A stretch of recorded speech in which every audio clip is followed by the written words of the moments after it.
And my name is Christopher Moya, and I'm also honored to serve as the co-host for today's Law Breakfast series. The series began in 2018, and subsequently in 2019, we held the second edition as well. For both years, the theme for the event was invest media and technology. What's our theme for the year is Nigerian tech ecosystem and global trade. So we're going to be exploring the conversation today, and what we hope to do at the end of the day is that there are collaborations within the tech space that encourage the nation's growth and development. And at the end of the day, we can have development in our country all because of tech. And of course, ensuring that we are taking advantage of the opportunities in Nigeria's tech ecosystem. Today, we're going to be having brilliant conversations. We have a Fireside Chat where we'll be discussing fostering innovation and investments through enabling policies, viable businesses, and economic environment.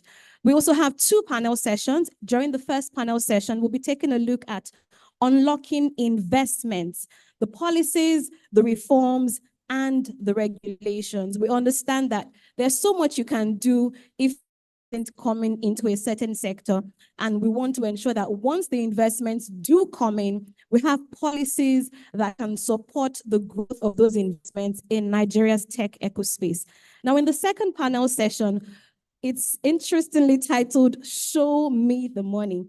If you're familiar with any tech space, you would constantly hear them talking about raising Series A fund, raising equity funds. There's all sorts of money that goes into the tech space. And so today we're delighted to have that conversation to ensure that our participants and every single person is able to know how to get to the money and to ensure that our tech startups, our businesses stay afloat and thrive.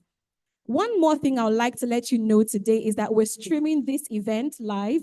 So if you have any colleague, any friend, anyone in the Nigerian tech ecosystem that you know would greatly benefit from the conversations that would happen today, please just send them the link. We're streaming live on our YouTube page, Duale Ovia and Alex-Adedipe. Please kindly share the link with them so that they can also be a part of the conversations that are happening today. Also, just to draw your attention that there is an IP clinic outside. So in case you have any intellectual property concerns, please consult the IP clinic outside. Thank you. Okay, we're going to start off immediately with the opening remarks from the managing partner. Chris, would you like to do the honors of the introduction? Very well. Please, let's welcome the managing partner of Duale, Ovia, and Alex-Adedipe, Mr. Adeleke Alex-Adedipe. A round of applause. Hands together for him.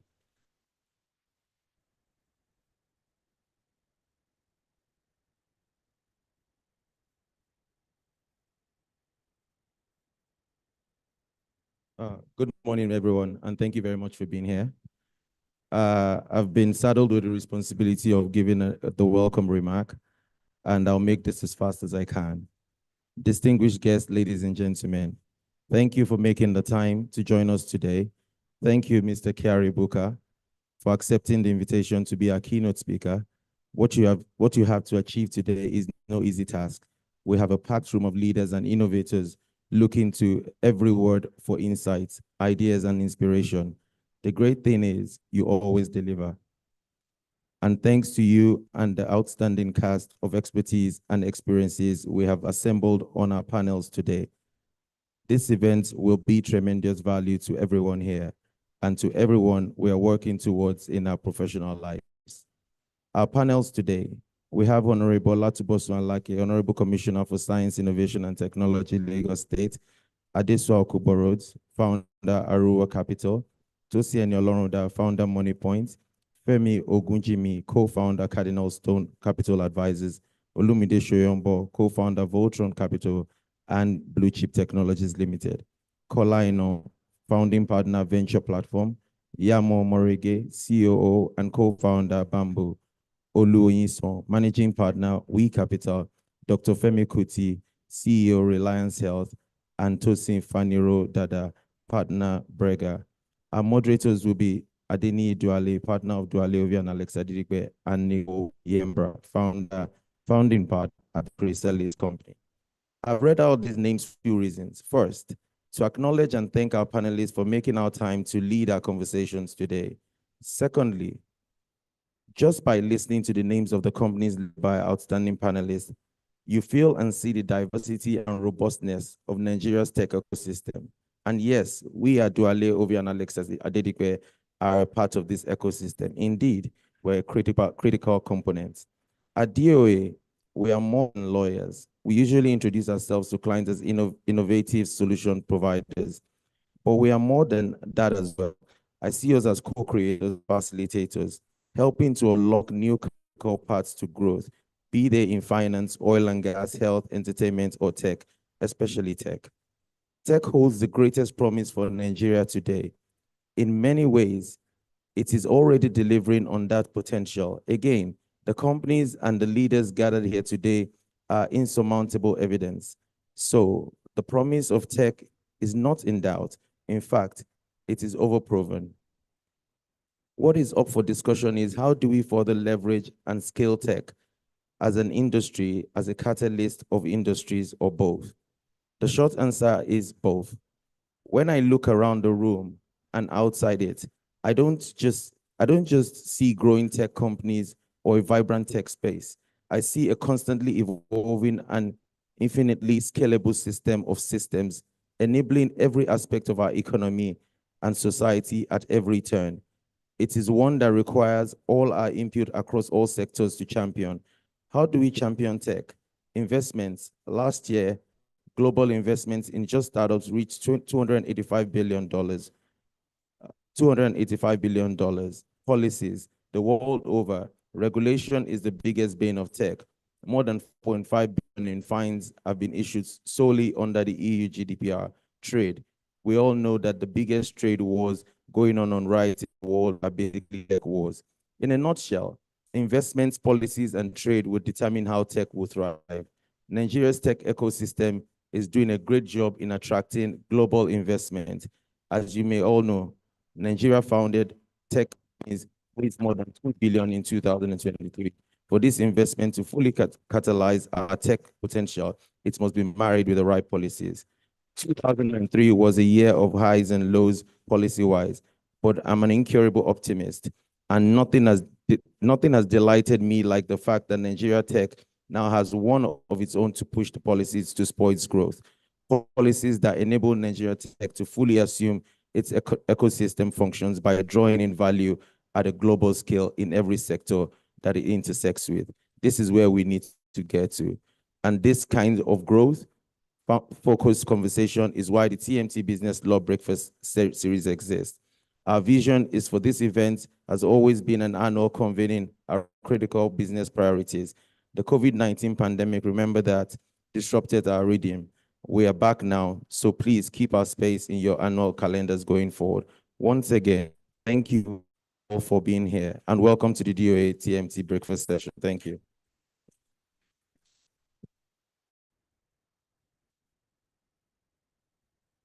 Thank you very much, sir. A round of applause once again, please. Okay, moving on, we'd love to introduce the compere for today's event, Mr. Rotus Odidiri, business anchor and host, Global Business Report at Arise News. A round of applause, please. Good morning, ladies and gentlemen. Great to be here. Shout out to Duale Ovia and Alex-Adedipe for putting this together. I'm addicted to technology. We cover a lot on my show, and I'm very happy to call up this amazing gentleman who is going to give his keynote address, Mr. Kiari Abba Bukar, chair of the Arca Payments Limited. He has a BSc in physics and a master's in nuclear engineering. You got to applaud for that. Applaud for that. Got over 30 years of experience, not just in the tech space, also in financial services and business analytics. And I'm very much looking forward to having a fireside chat with him right after his keynote address. A round of applause, sir. Please come on up and give us your keynote address. Great to have you here.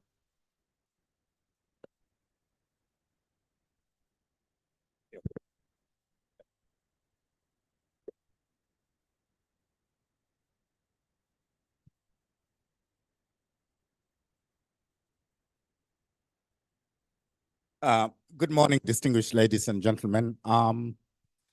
Yes, Leke called me a few days ago. I think I was preparing for a board meeting and said that I'm going to give the keynote address. I didn't hesitate to say yes, and then realize later on what the topic is going to be and all of those. And in all honesty, it's an honor. DOA, it's an honor to be considered for this. And it's nice to have this as a series so that we can have the conversation going on.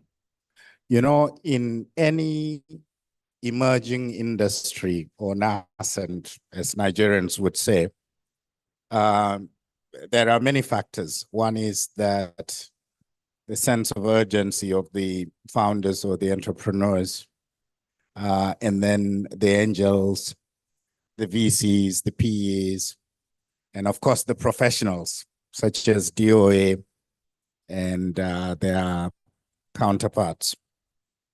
And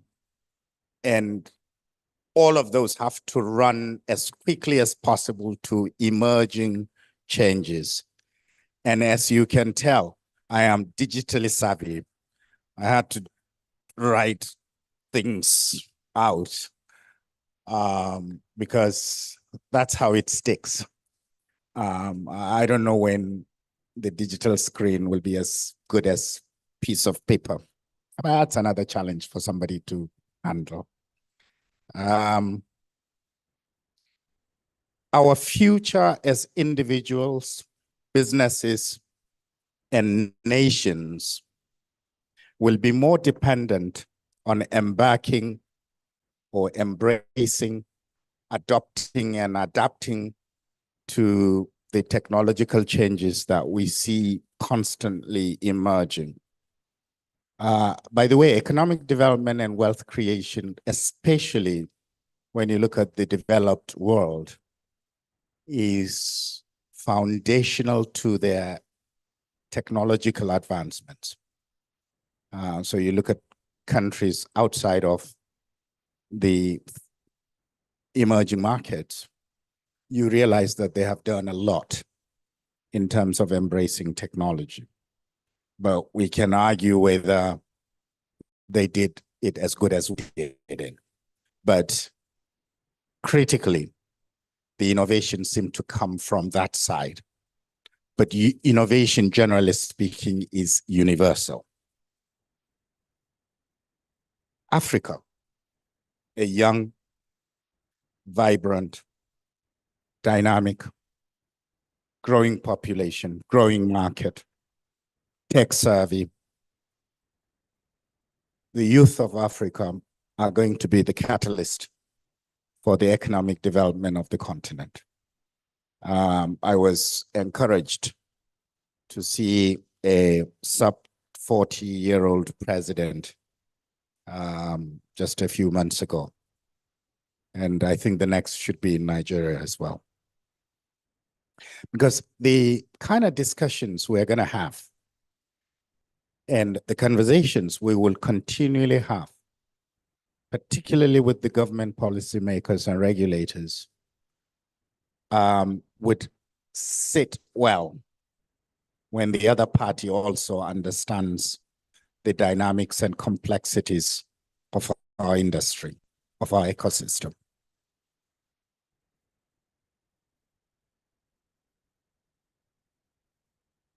Policies, investments, and global trade. In fact, just by saying policies, investments is enough, because global trade is tied to the investments and free flow of goods and services.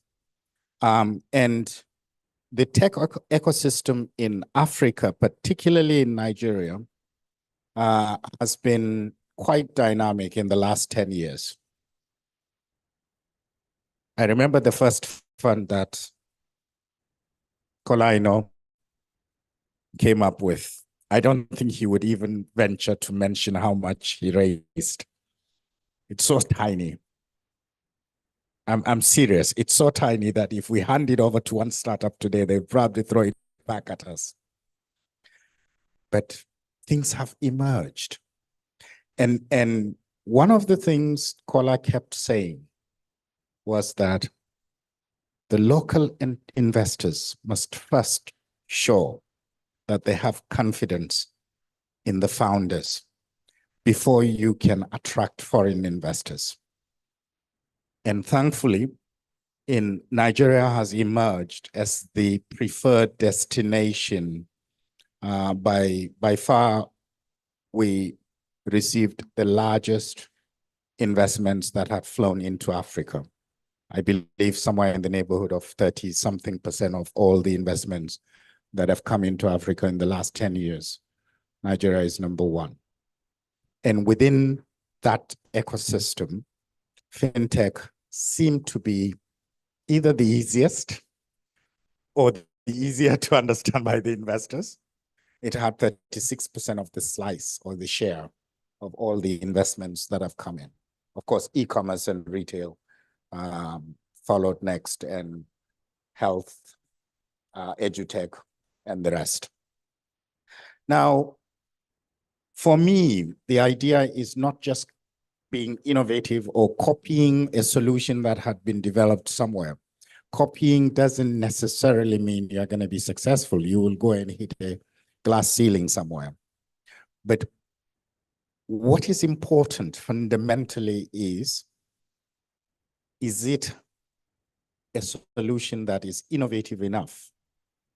And I like Efosa's write-ups and TED speech, market creating innovations. Is it in any sense achieving that objective? Of course, when you talk to the policymakers, you say, oh, it also brings employment generation, tax revenues, expanding the economy, et cetera, productivity enhancements and what have you.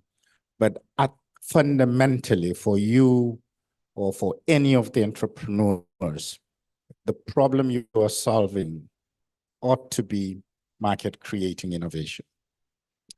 Within, I think, 6 or 7 years, $2 billion had come into this market between 2015 and 2022, I understand, according to Tech Cabal. And when this new administration came in, the appointment of the digital economy minister was quite gladdening and heartwarming for some of us in the game.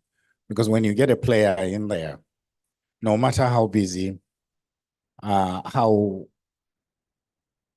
subterranean the bureaucrats can be, you would at least have decent conversations around the emerging trends. And Nigeria has joined in that conversation. We are the popular destination for investments. And we, the players, must also live up to the expectations of our investors as well as the regulators. I will touch on that as I continue my conversation. But the other thing that we were worried about, talking about the investment side of things, was in 2016, we were discussing how would there be exits to some of the investments we'd be making. And of course, it's a struggle. You can't kind of see the end game, but you know that's where it should be. In the last 5 years, there have been 10 acquisitions, and for about 400 or 500 startups that are still thriving or even more, 10 acquisitions is fairly small. Listings, I don't think we have more than a few, maybe a handful of listings in the last 10 years or so. So the market has to deepen. The regulatory constraints or barriers will come as we begin to mature in this ecosystem. So what do we need to succeed? support. Support from the government. I know for some of you with the capitalist mentality, it's better actually to go into an industry that is not regulated, because then you can do anything you want. And you grow faster. I mean, if any one of you has taken any business class, that's the first advice we get from your business professor or strategy professor: go into an environment that is unregulated. But fintech, even though when it got started in Nigeria, it's unregulated, the next door neighbors are usually banks. They are heavily regulated. Or insurtech, insurance, heavily regulated. Investments, capital markets, heavily regulated. So if your neighbors are heavily regulated, guess what? You better start, if you see your neighbor's head being shaved without water, better lather up yours, because sooner or later it's going to come to your turn. And as I mentioned earlier, that I'm going to touch on that, the central bank invited the chairman or chairpersons and MDs of fintechs fairly recently, about 3 weeks ago, to have a conversation. It was a mild discussion. It was a one-way conversation. They showed us what they intend to do down the road. And one of the things they were stressing on was corporate governance. And by the way, for anybody who knows me, I'm very particular about corporate governance. But in an emerging industry, there should be some regulatory relaxation, meaning that the regulator needs to put certain boundaries, but at the same time, allow the industry to flourish. And that we need to go into that conversation. I think during the course of the breakout session, we would ensure that strategy is adopted by all of us in the ecosystem, and approach our regulators to make meaningful approach to the regulatory framework. It's better for you to shape the regulatory framework and discussion rather than them to come down with orders. The other thing about regulation and innovation is that one tends to stifle the other. On face value, that's what we say, especially if you're on the entrepreneurial side.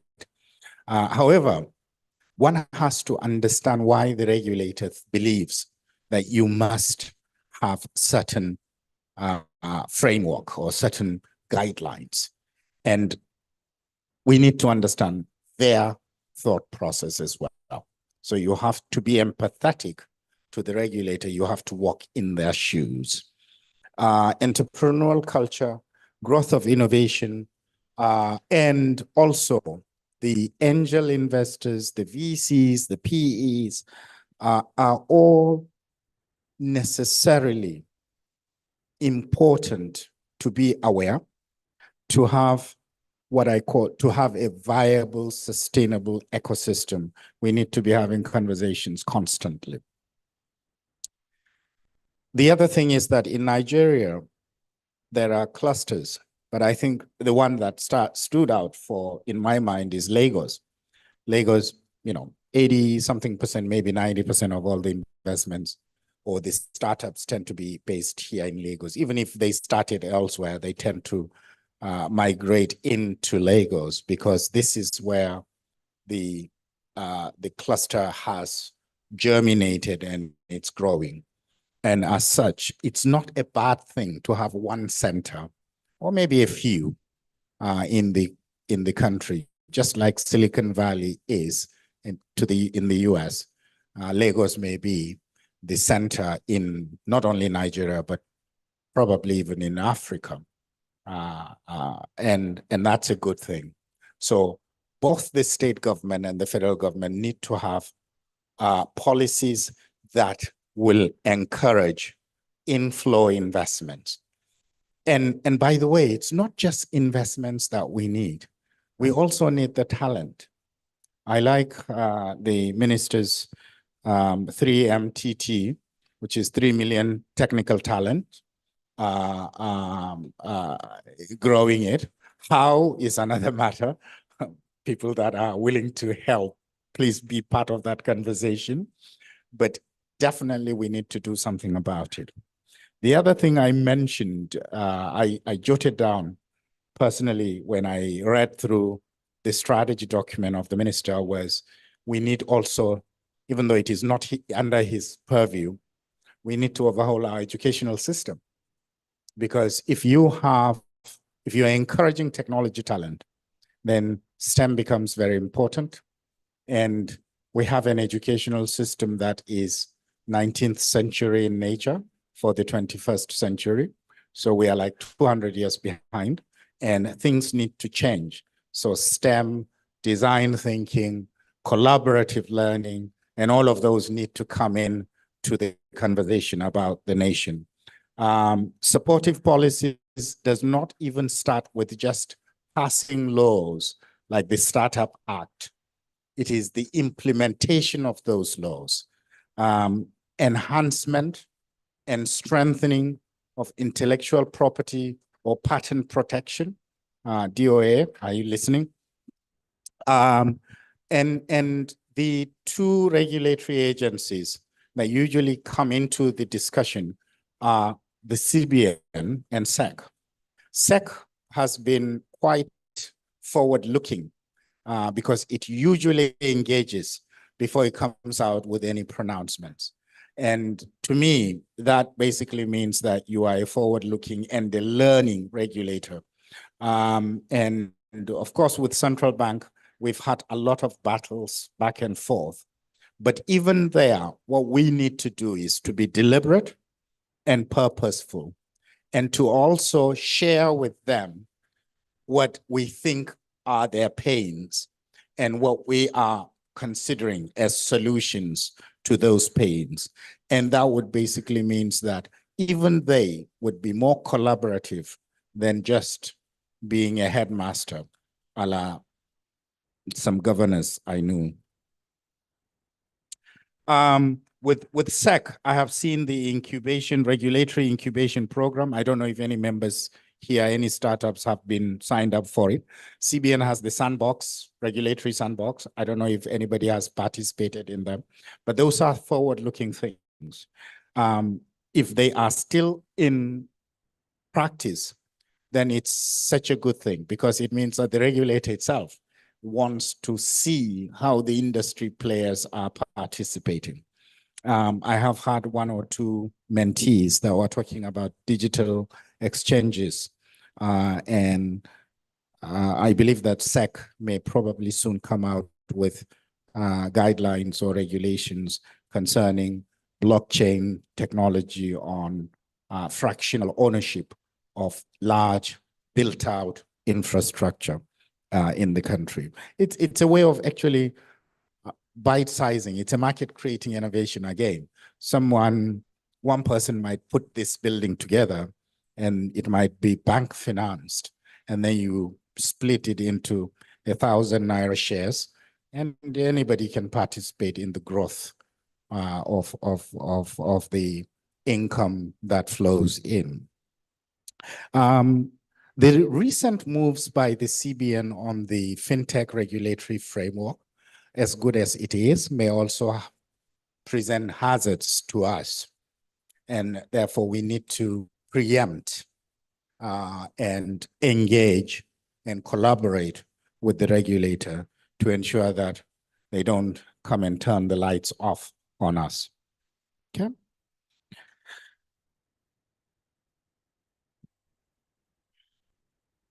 So with the right policies and proper engagement with the ecosystem, we will attract a lot more investments and even talent. I shared this on one of the national assignment that I'm on, which is on how to foster MSMEs and startup culture in the country. The one particular country that I love that had a program that had been running for the last 15 years or so is Chile. Chile has something called Chile Startup. And countries like UAE, Malaysia, Indonesia all copied that. They just copied it, localized it, and it has attracted a lot of investments to those destinations. And to me, we can have something similar. When Chile started their program, it was costing the government about $5 million a year for the first 3 or so years. They doubled it. And then by the 5th year, they doubled it again.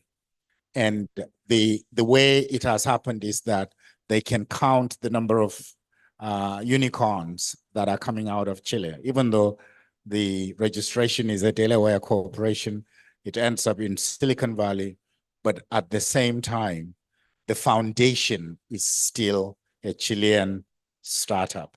And it's the same for some of our unicorns that have flown out of Nigeria.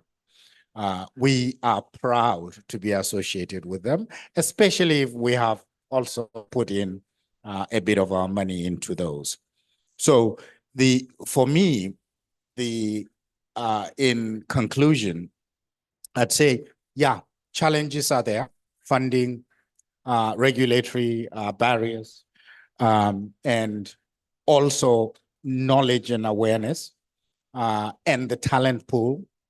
So we do need investments for basic infrastructure and also the resources, that is the human capital that is necessary to execute on a day-to-day basis some of these things that we believe can catapult the economic development trajectory of the nation.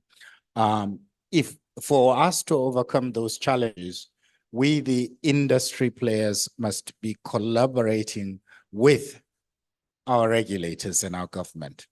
And with the supportive policies, I believe very strongly that Nigeria can once again become the so-called giant of Africa. Thank you very much.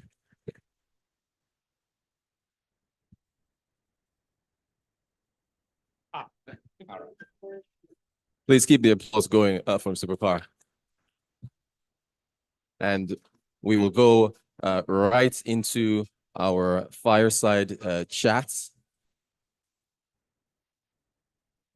And we'll also have Q&A as well, if you would like to ask some questions. We could start this chat just based on your keynote address. It was excellent. You touched on so many points. But our conversation is going to be about fostering innovation, using regulation, viable business models, and the economic environment. I have to start with India. India's tech talent pool is so popular. It is referenced in rap lyrics. It is used in skits on Instagram. If you were chairing a tech advisory panel for Nigeria, for instance, you referenced the administration, and you were tasked with policy that would bring in innovation, would you focus on homegrown talent or on funds coming in, technical expertise from overseas, or both? It's going to be both. It's a combination. You cannot do anything in isolation. I don't think the Indians did anything in isolation. One of the fundamental things that India did very early on, and for people that are of my age, I knew that when I was in secondary school, I think we were at par with Indians when it comes to education. Secondary school education is solid in Nigeria. You go into a university in the US or UK, the people that you compete with are either Indians or Koreans, especially in graduate studies. But the fundamental thing India did was to look inwards. And they didn't start by looking for looking at the large, high polluting things. They started at the basics, fundamentals, spare parts, Suzuki Moriti or whatever partnership, All of those are things that you need to put the building blocks. When you look at software, I do remember my first trip to India when I was in HP was in 1993. No, 91 to 93. And you go into Bangalore. Bangalore was a sleepy town. I was there a few years ago. It's like campuses of Silicon Valley, and the change is visible. When it was started, it was more of an outsourcing destination for call centers, and getting software developers in Unix and all of that, which was dying because all the older generation of people that have that experience are retiring in the West, and it was going back to India. But they built on it. Today, I believe India exports close to $100 billion in software annually. Now, that's better than any natural resource that they produce, or indeed even some of us here produce. And so the low-hanging fruit is what we're doing now, which is software. I am a proponent of hardware as well, but we've learned our lessons. Some of our hardware investments didn't go very well. And the reason is, again, infrastructure and the investments, and also the persistence, because you need to be throwing so much money if you're building this versus if you're designing a payment system. So it's a combination of foreign, because talent is universal, by the way. And if we see our kids flying out, it's not that bad. Yeah, personally, it pains me. You know, I sit on the board of one or two companies, and I see some talents leaving the country, and it's tough because you have a gap that you must fill. But at the same time, hopefully they are still connected. So that talent may come back just like some of us came back. And the more we produce, the better it is. The localization becomes important, because some of the market creating innovation were actually started out of here. The cowbell example of the sachet milk or the sachet coffee and all of that. Those, by extension, it's not tech, really. It's just thinking outside of the box. And then with software, many possibilities exist. Remember flashing when it got started. Honestly, it's innovative. And some of the house helps do not have to actually load money for them to reach out and say SOS, and it worked. So all of those, we need the foreign investments, we need the foreign talent, but we also need the homegrown, because without that, you become a slave to anybody that brings the money, because they would then dictate the tune. Thank you. So I'm glad you mentioned infrastructure, because I'm going to get your thoughts. Not sure if you saw, I was in Abuja for the artificial intelligence workshop hosted by the Digital Economy Ministry, and I was live on air, and the lights went out. Right, so it sparked this, and in fact, you used that metaphor not too long ago in your keynote, where you talked about regulators, turning the lights out on the ecosystem. So the debate has been about, can we do both? Can you address the infrastructure while also trying to chase innovation? Where do you sit on that? Yeah, you can scratch as well as run. Yeah, you can multitask. I think the gentleman that used to run Templeton Fund was in Lagos, and he was coming down on the lift on Echo Hotel or something, and the lights went out, and people were complaining even in the lift. And he said, "Oh, great. I need to start investing in electricity in this place." So it depends on how you look at things. When a challenge is thrown, or when a problem happens, is it a problem or a challenge? If it is a challenge, then do you have a solution? I think that's where the need to look at our problems and recast them into meaningful things. In this day and age, for us to actually even say we cannot have 24-hour power supply is sad. But can we fix it? I think it's doable. I was in one of the neighboring countries and spent about 5 days. And in fact, it's one of the countries that I understand Nigeria exports electricity to. There was not a 1 minute of power failure. So something fundamental is going on that needs to be fixed. Yeah. I do want to get back to the talent pool, but particularly on education.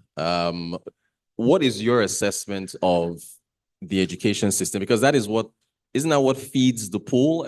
You know, with where the curriculums are for the public schools and the private schools, how do we boost that to get to the innovation that we need? We just have to reevaluate our educational curriculum. I remember as chairman of Nigerian Economic Summit, there was a summit we did on education only, one themed summit, which is very unusual. We had done that only on 2 subjects. One was on agri, the other was on education. At that time, we also invited secondary school students to come in. There was a professor of early childhood education, a Canadian professor, who gave the keynote speech. And during our breakout session, the teams were broken out. So we had professors from Nigeria, some of the African countries, some international, and they were to design the next curriculum for primary schools and secondary schools. And we also distributed the young kids to those breakout sessions. And when they came back, the Canadian professor said, oh, before he finishes his presentation, he wants to share an observation of what had happened in their group. He said, during the course of the discussion, you know, Professor X would say something, Professor Y would say another, and this kid was pulling the professor's shirt, and he wanted to put in a word or two, and they were ignoring him.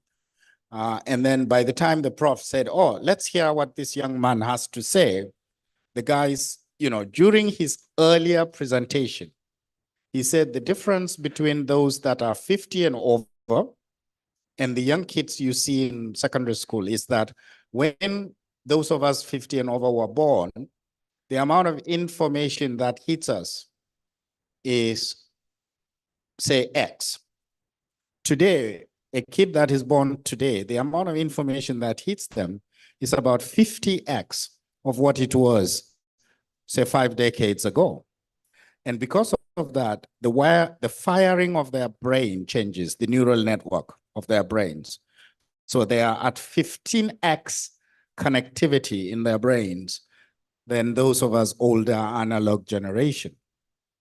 And so the kid now told the professor that, so it is those of you with the analog brains that are designing the future digital curriculum.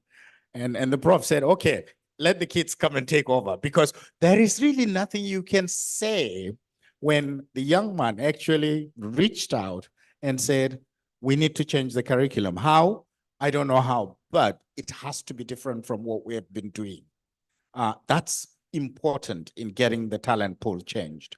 Even the idea of private-public education will become not that significant, because if you have the right quality educational curriculum, then some of it can even be electronic, online, and the kids would learn amongst themselves, experiment, and grow, and by so doing, the talent pool would be enhanced. Yeah. Going back to electricity, I want to ask you about policies that can foster inflows of funding and so on and so forth. If left to you, should there be a lowering of the barriers to entry? Again, your keynote speech had everything, right? You're talking about deregulation. Correct. Yeah, like what's happening with the meter asset program with NERC? They just said they're going to open it to a competitive bidding process. So what do you make of that? In fact, these are some of the things that would help us grow. the business. You know, the deregulation of the electricity industry, they did it in piecemeal, and that's the danger that we're faced with. In fact, things will even get worse if we're not careful, because somebody can generate, and if I can get an off-taker and it's the government, fine, because I can generate as much power as possible. Then the transmission has to also happen. And then the last mile, which is the discourse, would then finish. But you are still relying on 50, 70-year-old, wires and so on and so forth. So fundamental overhauling is necessary. Pricing constraints need not be there. So I may be going into a very tough terrain, because you have to pay for what you get, and the payment of the tariffs has to cover the costs of investments that these guys are making. And if I can get 24-hour power supply, put me on any bandit or bandwagon or whatever it is. But if it is consistent, then I would be happy to pay for it. And over time, competition will then begin to bring down the pricing structure. But if the investments are not there, then the prices will go up, but you would still not enjoy the constant supply, and we will be back to square one. So investments are absolutely necessary. The barrier to entry should be reduced. And if there are captive audiences, that's where usually the money goes first. Industry clusters, nicer estates like where you live, and all of that. Those will be addressed. And if they are in Band A, fine. Then the rest of us can, get lesser hours, but we would still be happy because we can predict. I mean, when I was in the university, NEPA then sends a message, it's in the form of a piece of paper that says this part of Zaria will have power from 9 a.m. to 6 p.m. And then there will be no power from 6 to 12.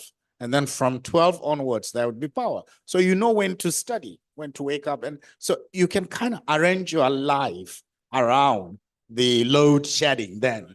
But today, no one cares. And, and therefore you can't plan. But something as fundamental as electricity needs to be constant and should be at least 24 hours for the whole country, and meaning that it will even be lower priced rather than band A and band B and C and what have you. But you have to encourage the investment first, and for that, proper policy must be in place. I want to give you a mission statement. I want to get to financial inclusion. So the mission statement is scaling of financial inclusion through the convenience of mobile phones. How would you flesh that out? It's fundamental.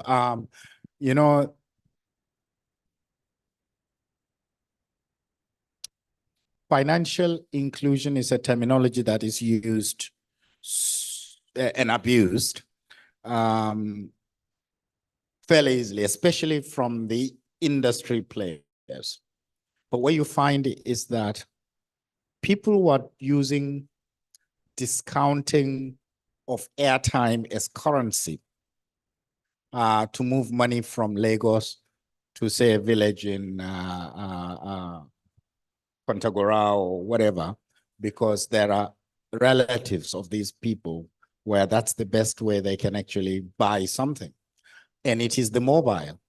And they were not using any sophisticated app, because it wasn't smartphone. It was the pure water brand, right? So it was SMS. Now, what has happened with M-Pesa, say in Kenya, has completely changed that. And gradually we are beginning to use it in Nigeria with the momos and what have you.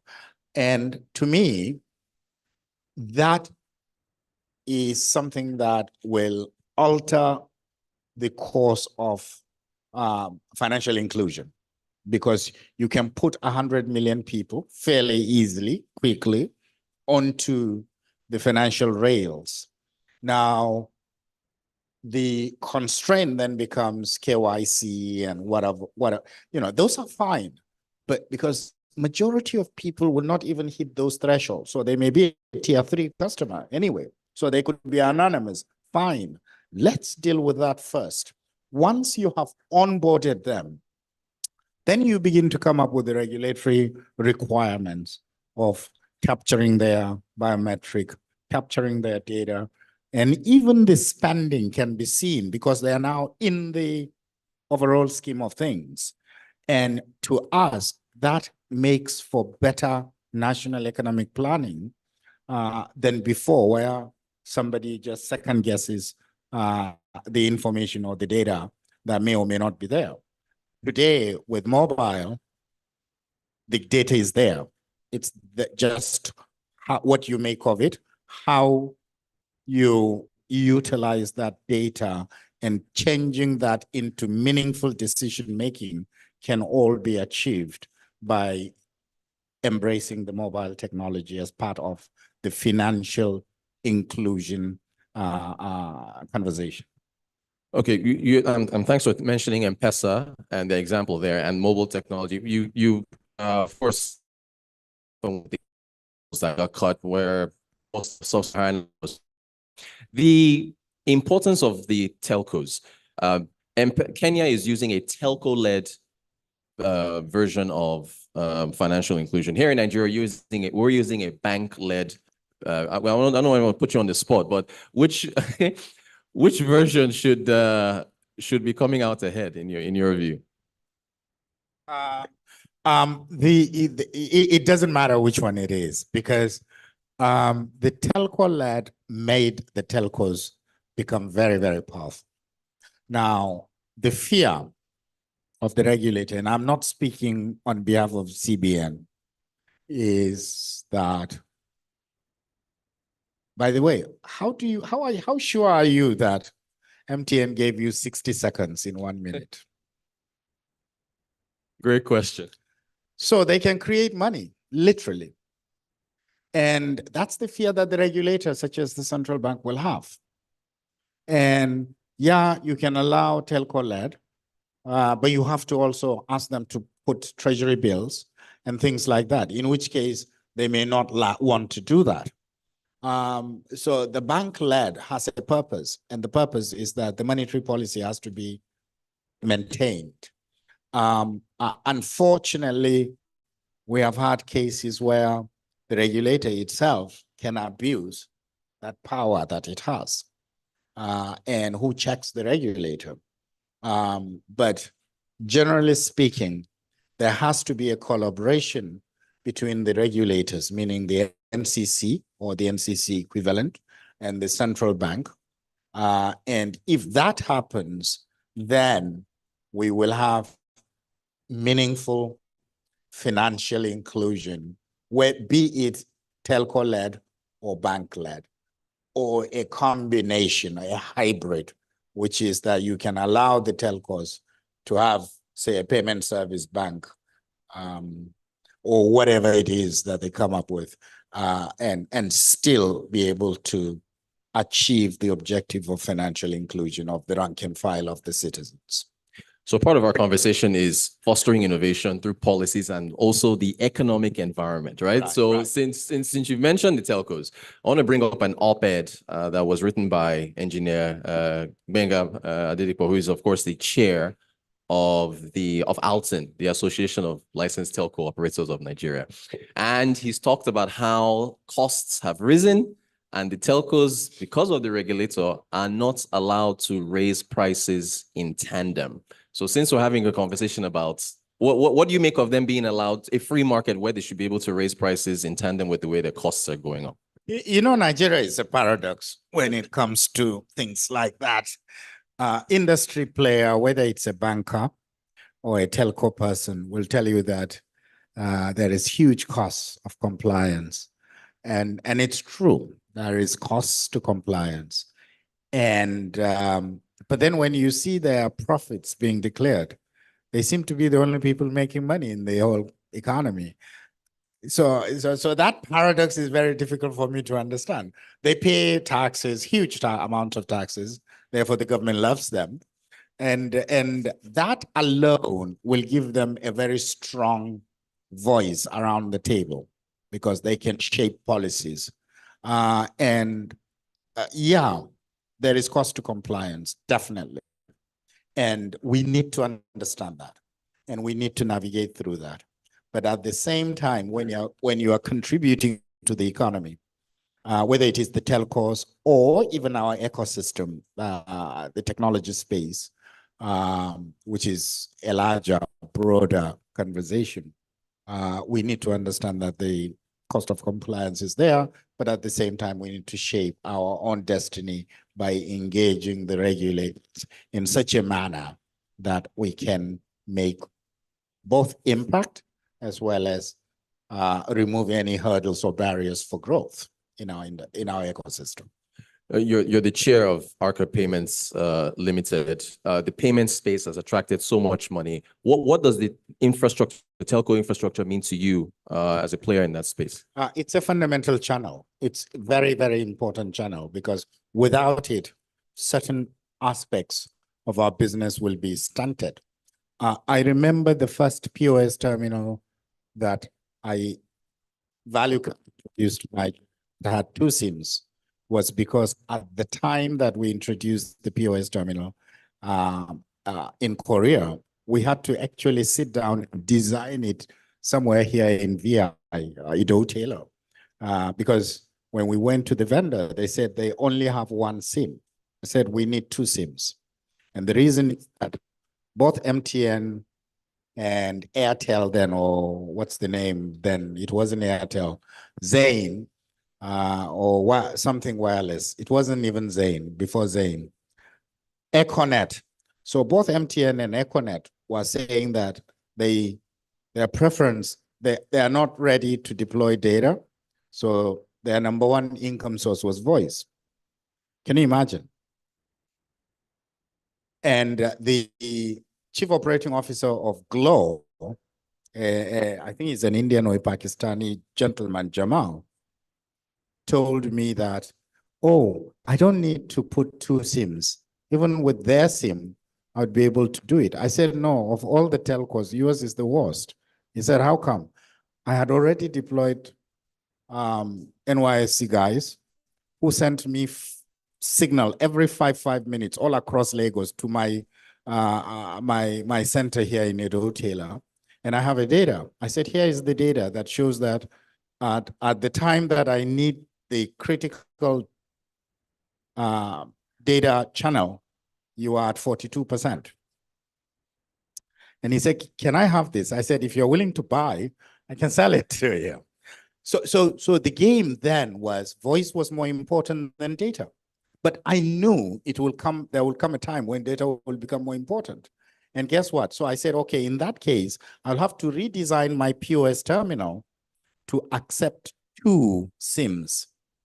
And if the success rate is 90%, for every 1,000 transactions, 900 will go, 100 will fail.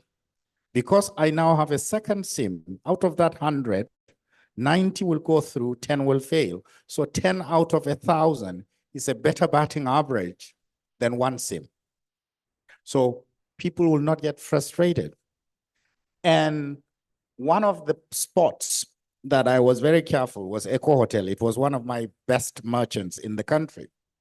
So I had to make sure that they have enough terminals and enough signal so that they can finish transactions. And guess when they have the most transactions? Between 8 and 9. That's when people are checking out. Or later in the evening when people are checking in. But the checking in is staggered. Checking out is a rush. And those are things that you have to study before you respond with a solution, which is what I did. And at that time, the guys in Korea said, I have to place an order for 50,000 terminals. Right there, I wrote them a check. And the rest is history. We're coming, we've got just a few minutes left. Remember, you can also ask questions as well. We can't talk about payments without talking about cryptocurrencies. I have to ask you about cryptocurrency. Changpeng Zhao, the former head of Binance, has been sentenced to prison for about 4 months as a result of KYC issues with Binance, his crypto platform. If we're talking about payments and we're talking about innovation and we're talking about disruption and taking on the status quo, are cryptocurrencies not part of the conversation, or has some shine been taken off them with what's been happening in the regulatory space around the world? What's your view on cryptos? Yeah, do you want a politically correct answer? Honest answer. I want an honest answer. In all honesty, I don't have a good understanding of cryptos as a currency. Which is the problem, right? I do like the technology, the blockchain technology. The underlying technology is fantastic. And you know, the thing about currencies in general is that somehow the evolution of human beings have been with tokens that they use for payments, whether it is the cowrie shells or silver or gold or what have you. And the idea of fiat currency became strong when the US realized that they were running out of gold, and they had to come up with something that says, we assert, we are the ones that would run the world. Literally in 1972, I believe Nixon's government decided that they would get rid of the gold-linked currency and ended up then having the fiat currency. Now, according to the literature, it says that this Yamamoto, or whatever the name of the guy is, who came up with crypto, the Bitcoin. And to me, when you remove any emotions and look at what this guy has done, it's fantastic, honestly. It's limited in number, and therefore, as more and more demand comes, the value goes up. And it's anonymous in nature. It's very difficult to track. Break into or steal or whatever, even though we have heard stories of it being broken into, because since blockchain is a transparent network. So fundamentally, based on the technology being driven, I understand it. I like it. I talked about digital exchanges and digital assets and virtual assets and all of that. You can digitize this building and sell 10 billion shares of it, and it can be trading on an exchange. And it can be linked to the cash flow it generates when there is an event like this, and we pay them. All shareholders get a slice of it after the expenses of maintenance and so on and so forth. So ideally, that technology has brought in a new way of thinking, bringing in alternative assets into the marketplace. So it's good for us as human beings down the road. 100, 200 years from now, there would probably be digital currency conversation going on, and no one will think any less, just like the cowrie shells were a few hundred years back. So whether we like it or not, it's coming. We may not embrace it, we may punish them, whatever, but down the road, we'll also join the bandwagon. Thank you for that. I can't let you go without asking about artificial intelligence. Is it all hype? The CEO of Tata Consultancy Limited over in India said AI will replace call centers, where a machine can just look at your account history and give you a solution. What do you make of of AI and what it could mean for jobs and tech here in Nigeria and across the world? No, AI is here to stay. The thing about AI is that we also need to embrace it as a nation.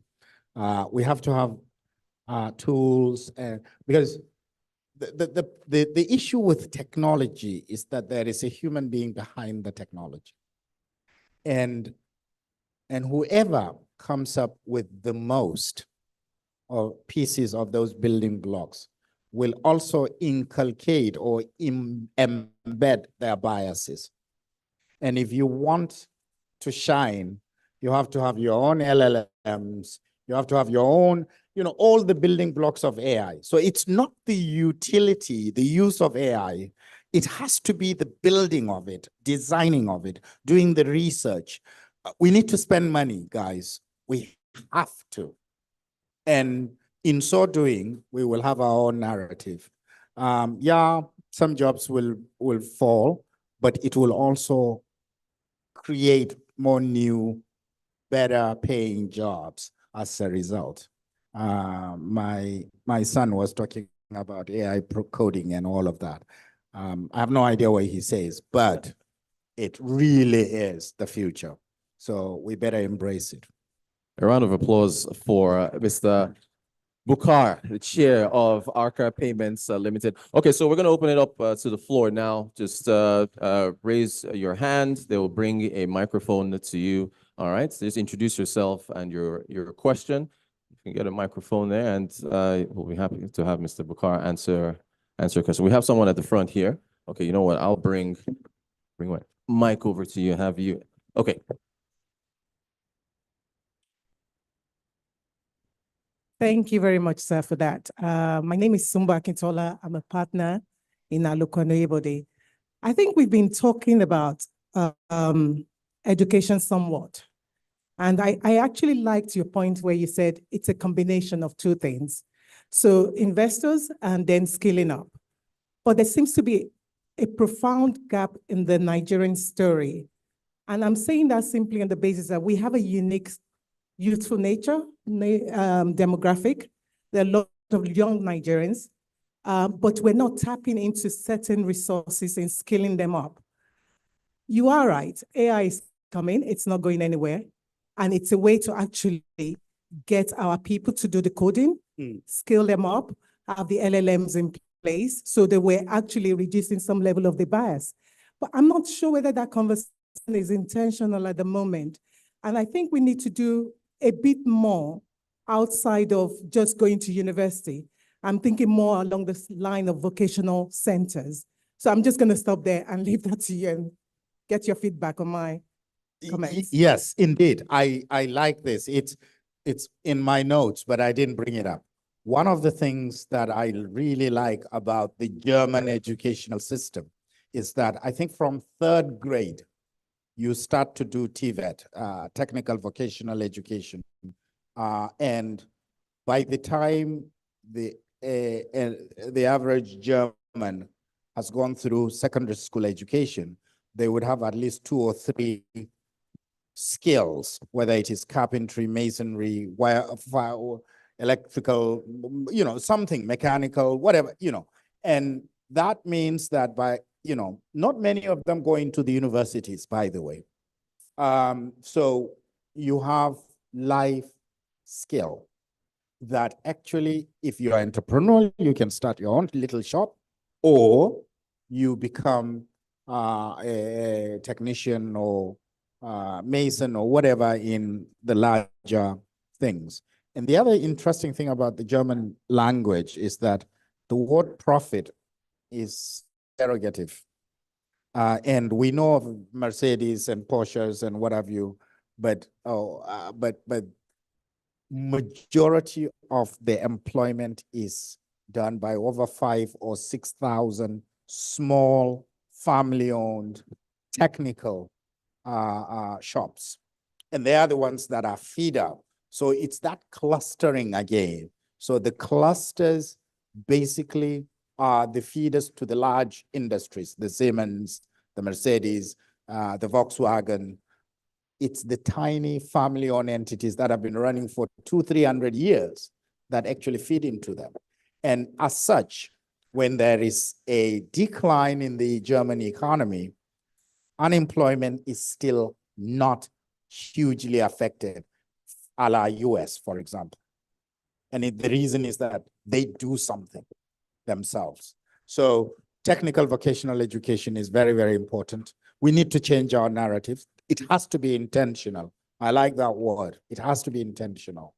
And it's very difficult because I've seen some ed tech startups that have brought down the cost of quality education.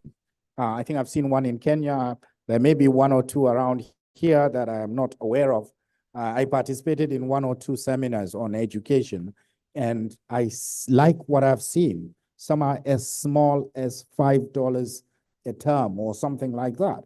To me, those are encouraging narrative because these kids will now be learning with the devices they have.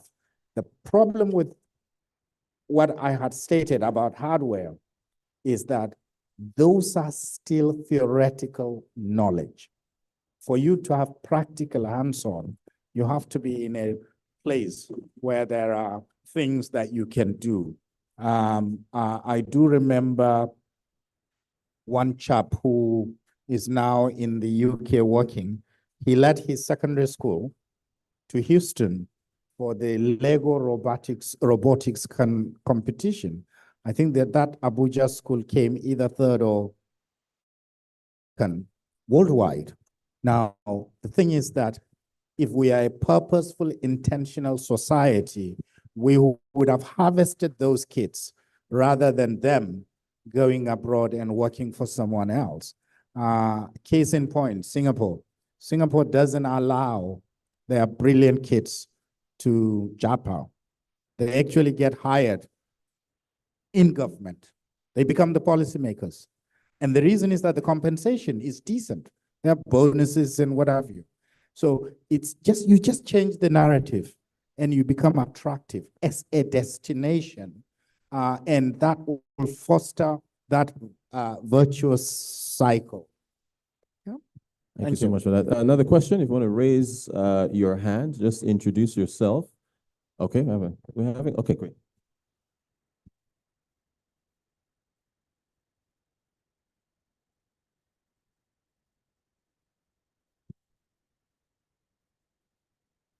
Good morning. My name is Rachel Artis. I'm a consultant for the Lagos State Judiciary, and I am in the AI space there with stenography, court reporters typing by hand what judges are saying as opposed to judges writing. And my question is, as an American working in the tech space in Nigeria, what do you feel like our focus should be? Should it be adoption? Or should it be implementation and rebuilding? When you get there and you bring the technology and you see that it's challenging to maybe get it adopted and get realized for the benefits that it can bring. Thank you.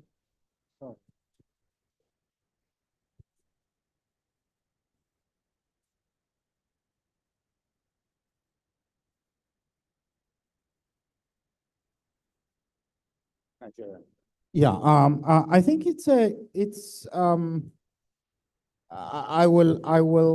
I'll take a pass, but the game is that there are certain things that you adapt. I mean, I think Lee Kuan Yew says that I will take all that is good from the West, and then I will domesticate it, and will drop anything that's bad, and that would be insidious to my culture. And to me, it's that's what we need to do. Adapt the ones that we feel are adaptable and still end up creating our own, because the narrative has to change.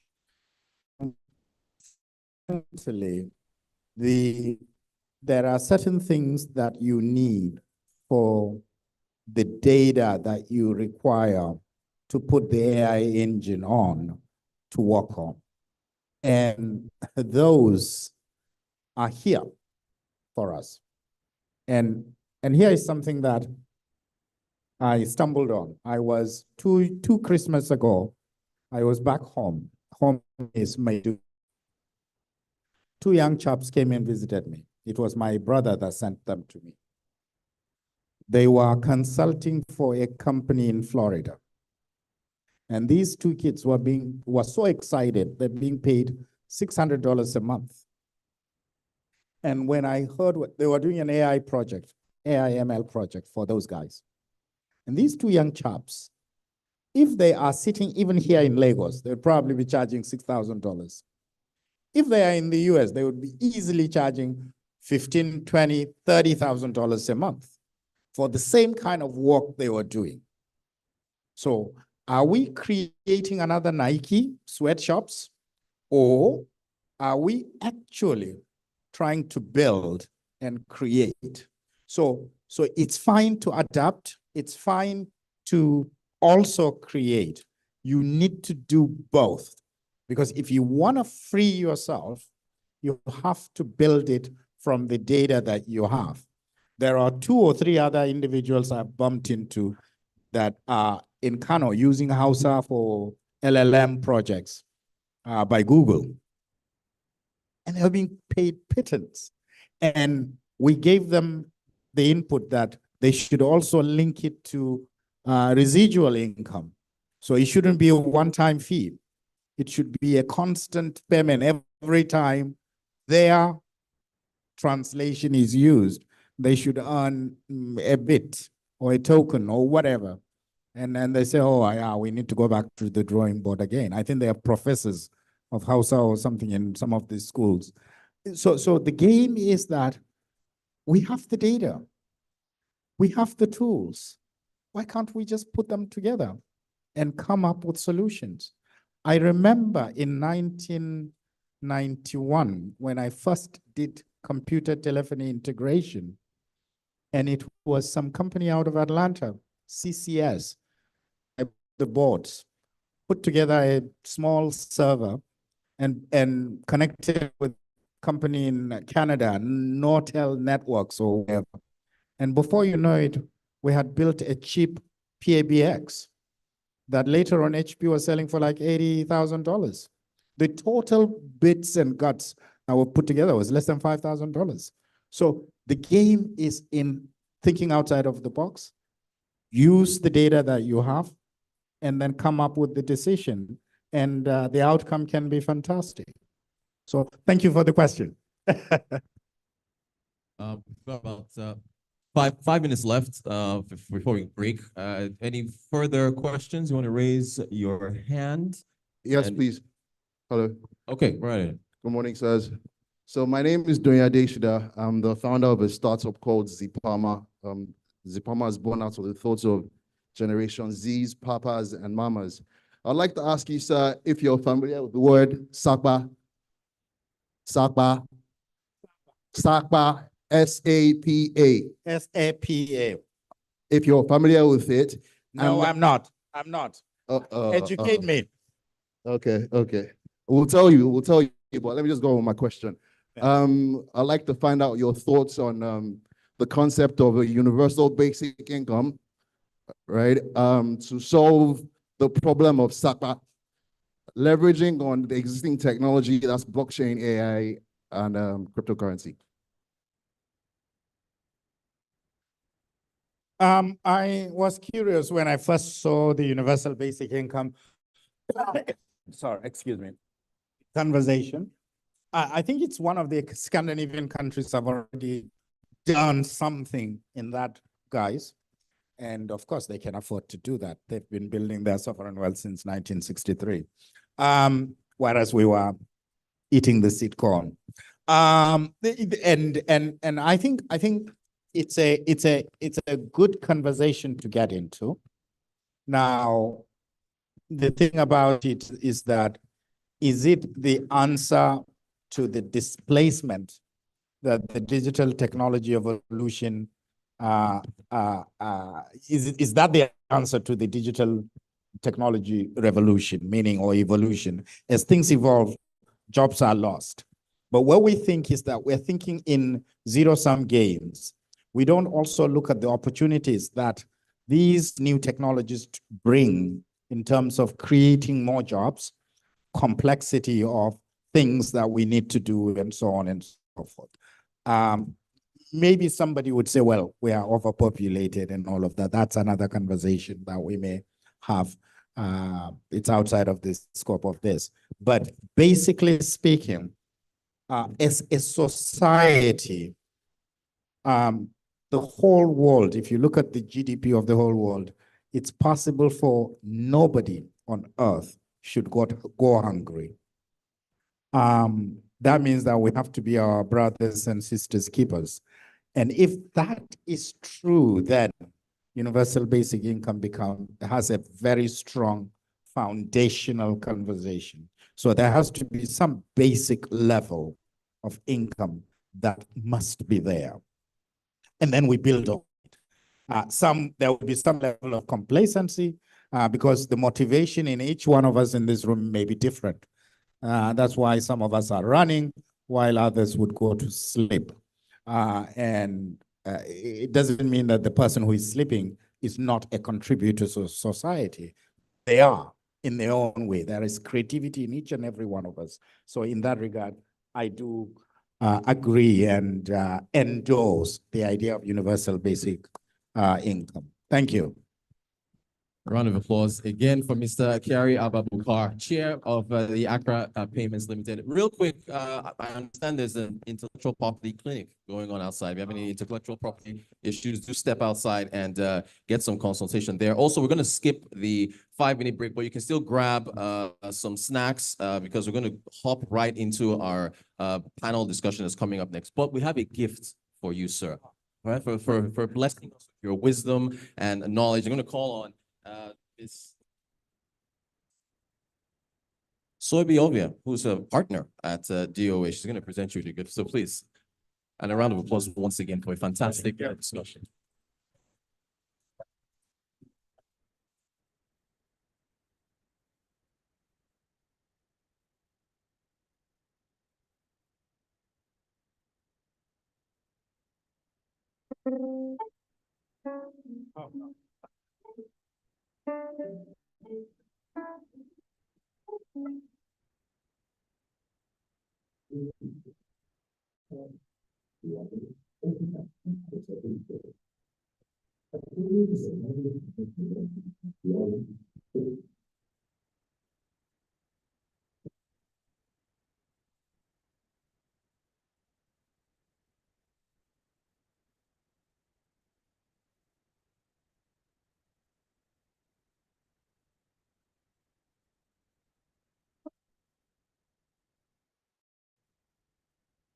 All right, so please feel free to get some snacks, and we're going to set up the stage in just a moment for our panel discussion.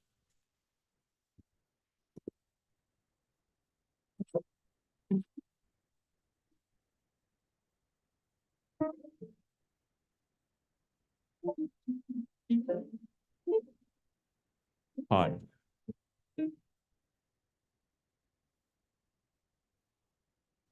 Hi. So while we're getting our snacks outside, please remember there's an IP clinic outside, an intellectual property clinic outside, in case you have any IP needs. Thank you.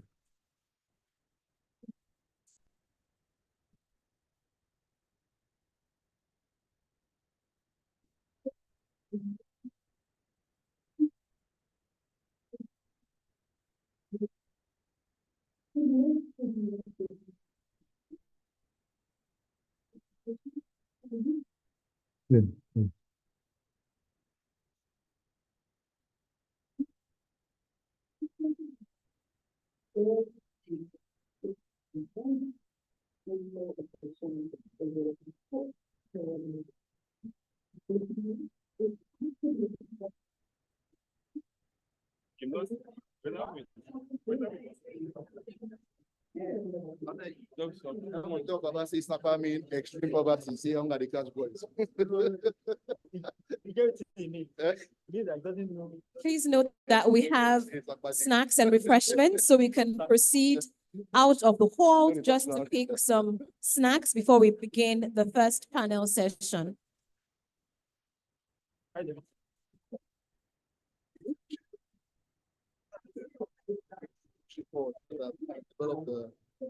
The whole app and launch it.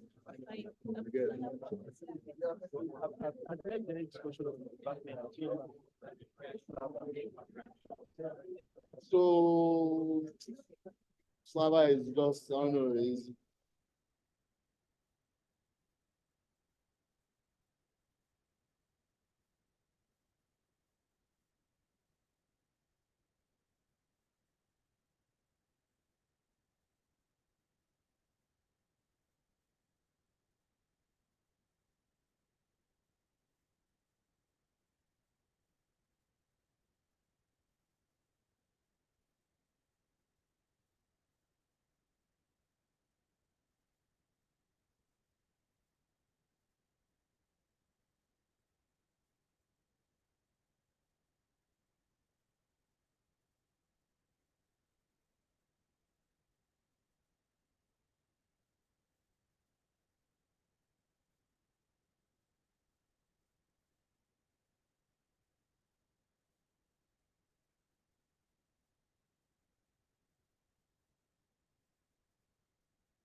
Okay, two.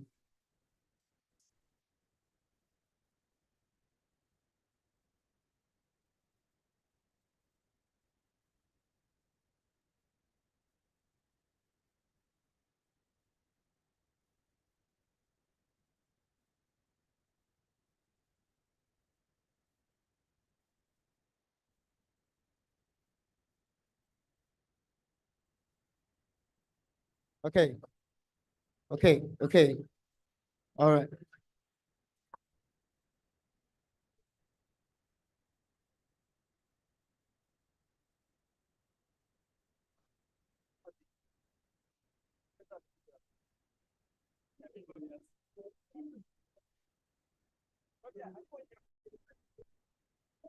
Okay, two.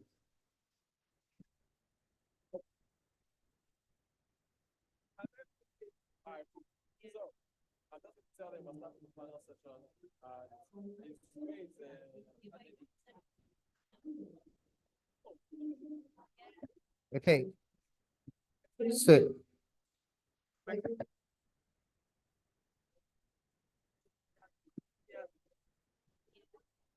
please stretching the mic.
For them and for the speakers. Right. Yeah. So I'm gonna introduce the panel and I'll just say we're gonna begin the panel session. First off is and so I think as she's coming up, then yeah, sounds good. All right. So do we have the order? You're gonna be the order to see, right? Yes.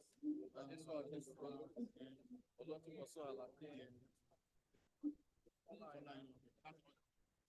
So what if we just introduce and mention the fact that the first panel session starts and that a speaker will be strong and then start playing. problem with giving food and people are still not. But yeah, fine. She just begin. The line is really long, so people will not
Okay, ladies and gentlemen, we're going to begin our panel session.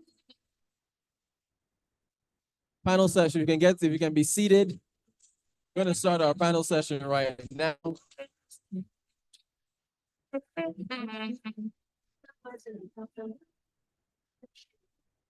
All right. So, very good to see all this activity going on and all the networking that is taking place. So, our panel session, the first one, is going to be on unlocking investments, policies, reforms, and regulation. And we're going to have a pretty cool video introduction of all our panelists as they're coming up to the stage. So I am going to introduce our first panelist, who is the CEO of Money Points.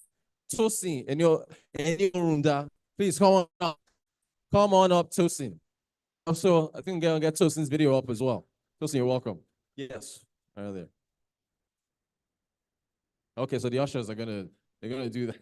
Thank you so much. We have Tosin's CEO of Money Points and one digital payments and banking platform and the second fastest growing company in Africa. Becoming the first point of sale software industry on which the majority of the POS was run. Tosin has been recognized by several leading institutions, among them the Central Bank of Nigeria, Financial Times, CB Insights, and Ebony and PYMNTS in appreciation for his impact of his work to create innovative solutions. He was listed among the 100 most influential people and 100 iconic African leaders in 2023. Tosin is a leading innovator in the space.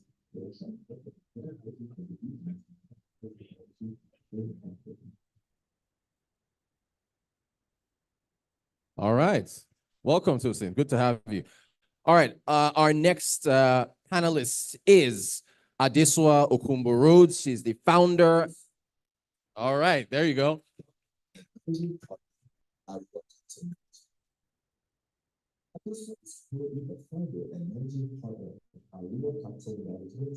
One of the few great equity and gender-based funds in Africa that is closing the gender gaps across society.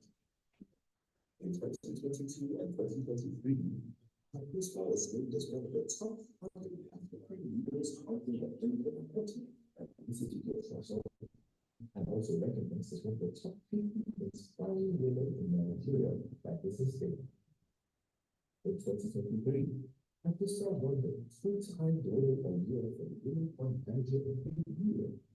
He has also received national recognition from the executive governor of the state as one of the 150 inspired women that have contributed to the huge equity and nation youth. He's also been chosen top 40 in Black women. Business Africa and also enjoyed the 100 most inspiring women by leading ladies. The Alliance Capital $20 million fund used over $10 million in the first month.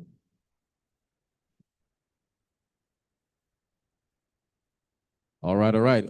The public sector is also here. Ladies and gentlemen, we also have the Honorable Olatubosun Alake.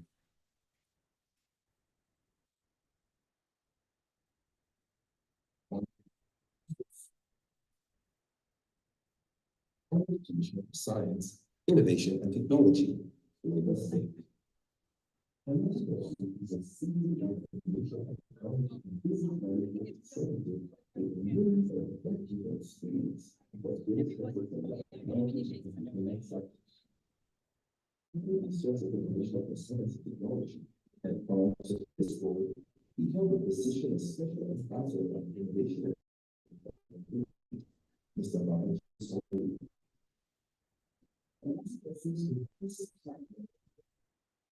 this is innovation, using a relevant asset is critical as condition of science and technology that contains the basic issues with the quality of this.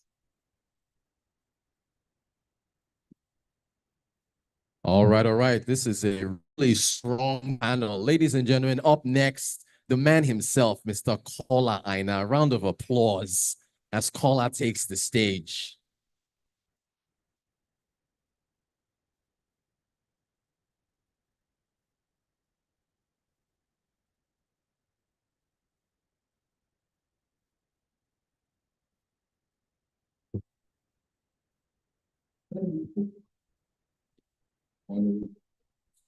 Yeah, we're doing.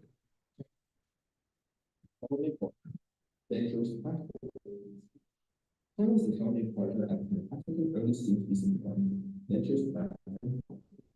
He is a privileged number of success in leading investments in over 100 companies across Africa, India, and the US. This includes payment companies like FinTech and healthcare companies like NBA. He is also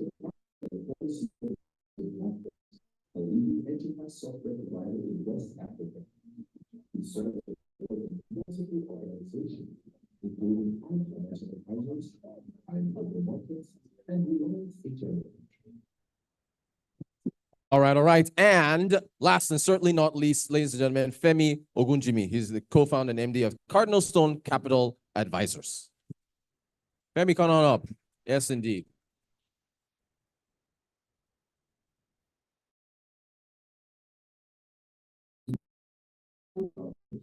Cardinal Stone Capital Advisors.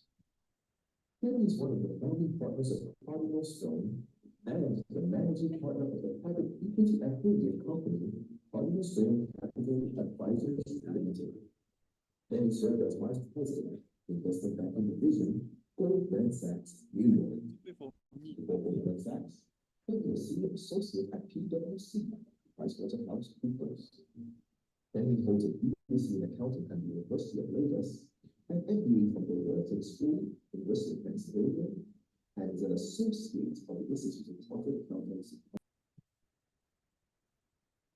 All right. And ladies and gentlemen, the moderator, please, a warm round of applause for Adeni Dwale, partner at Dwale Ovia and Alex-Adedipe, who's going to take us through this panel session.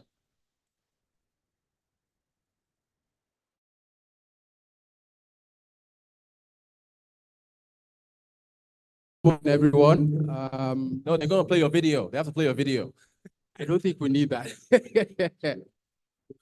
Good morning, everyone. Sincere apologies about running late.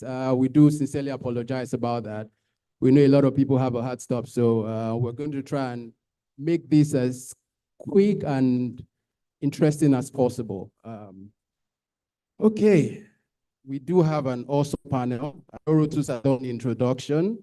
But I think even before going forward, one of the things I would like to talk about will be some data tidbits. Last week, I was in Joburg at the AFCA conference, and we looked at it in terms, they did a year-on-year review relating to VC investments in Africa. And what was basically stated was the year before, that was 2022, you had about 4.5 billion investment in Africa, but as of last year, he had declined to about 4.5 billion. But what is also interesting is that in terms of the region that had the most investments, it was West Africa. And if you look at it from a sector perspective, it also says that it's the fintech sector that had the most investment. So that now brings us to the reason why we're here today. And we have a very interesting panel. We have people who are from government, we have investors, and we have the investees. And I think on that basis, you would help in terms of making our conversations very robust and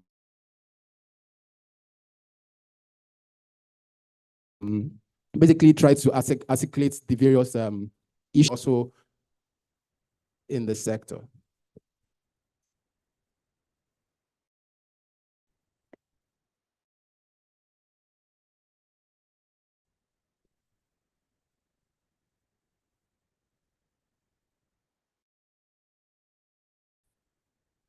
Adesua, I'd like to start with you. And I mean, going by what I just said in terms of the reduced capital inflow into Africa, considering what is going on around the world and things that need to be done, what would you say the impact of the reduced foreign capital inflow, whether from a private equity or venture capital into startups, what do you think is done in terms of the ecosystem, and what kind of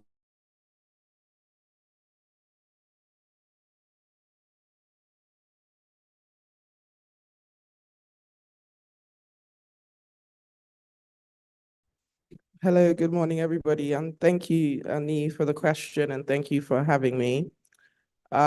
So you're absolutely right. I think we've seen a huge reduction in venture capital activity. We've seen a huge reduction in private equity activity. But we've been here before. I don't think it's anything that's new. We've seen this across many cycles over the last 15 years. And I'm a big proponent of looking inward.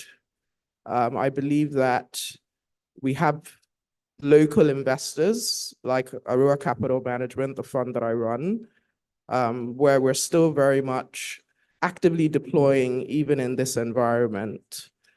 So I think that the reforms that government and the policies that can be introduced is for us to start harnessing the local investors and harnessing the local environment to make it more attractive for local investors to invest in this terrain.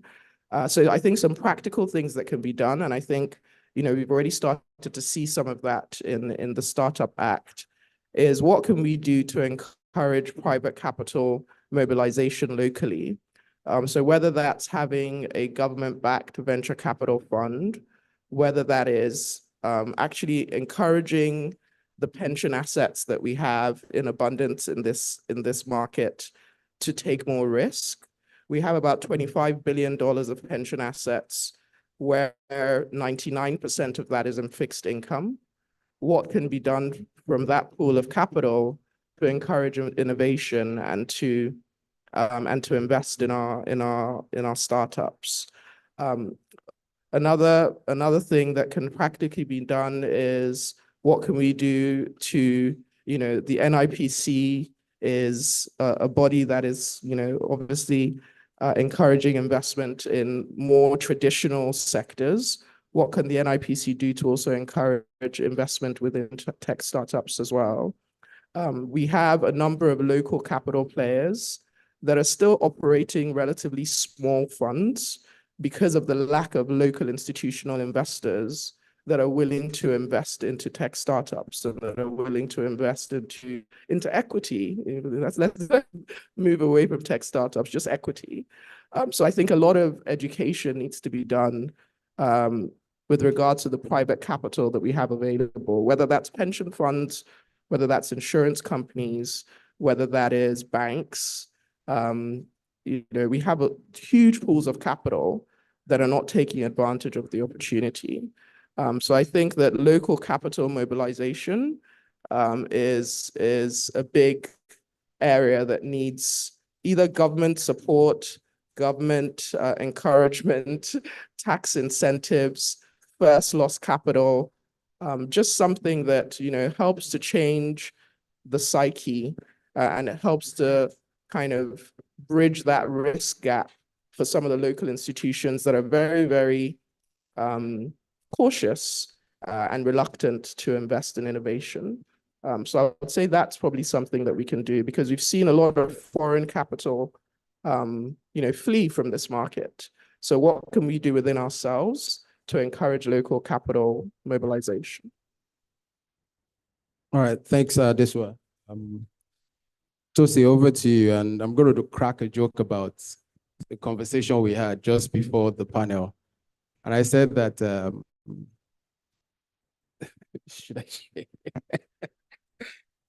Okay, so I looked at him, I said, Tosi, with everything that is going on, your face is still looking fresh. Then you don't have a problem in this. But on a serious note, I mean, drawing from your experience in terms of what MoneyPoint is doing, what would you say, or what kind of advice would you give to an early stage startup, especially in the present climate that we are right now? Thanks. Thank you very much, and thank you for inviting me here. I think ultimately, a startup is a company, and the companies, for-profit companies, have a few responsibilities, but the most important responsibility is to generate returns to the shareholders. And returns to shareholders is either an increase in the equity value of the company or dividends, essentially.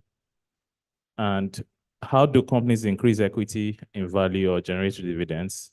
They have a product or a service that they sell to customers.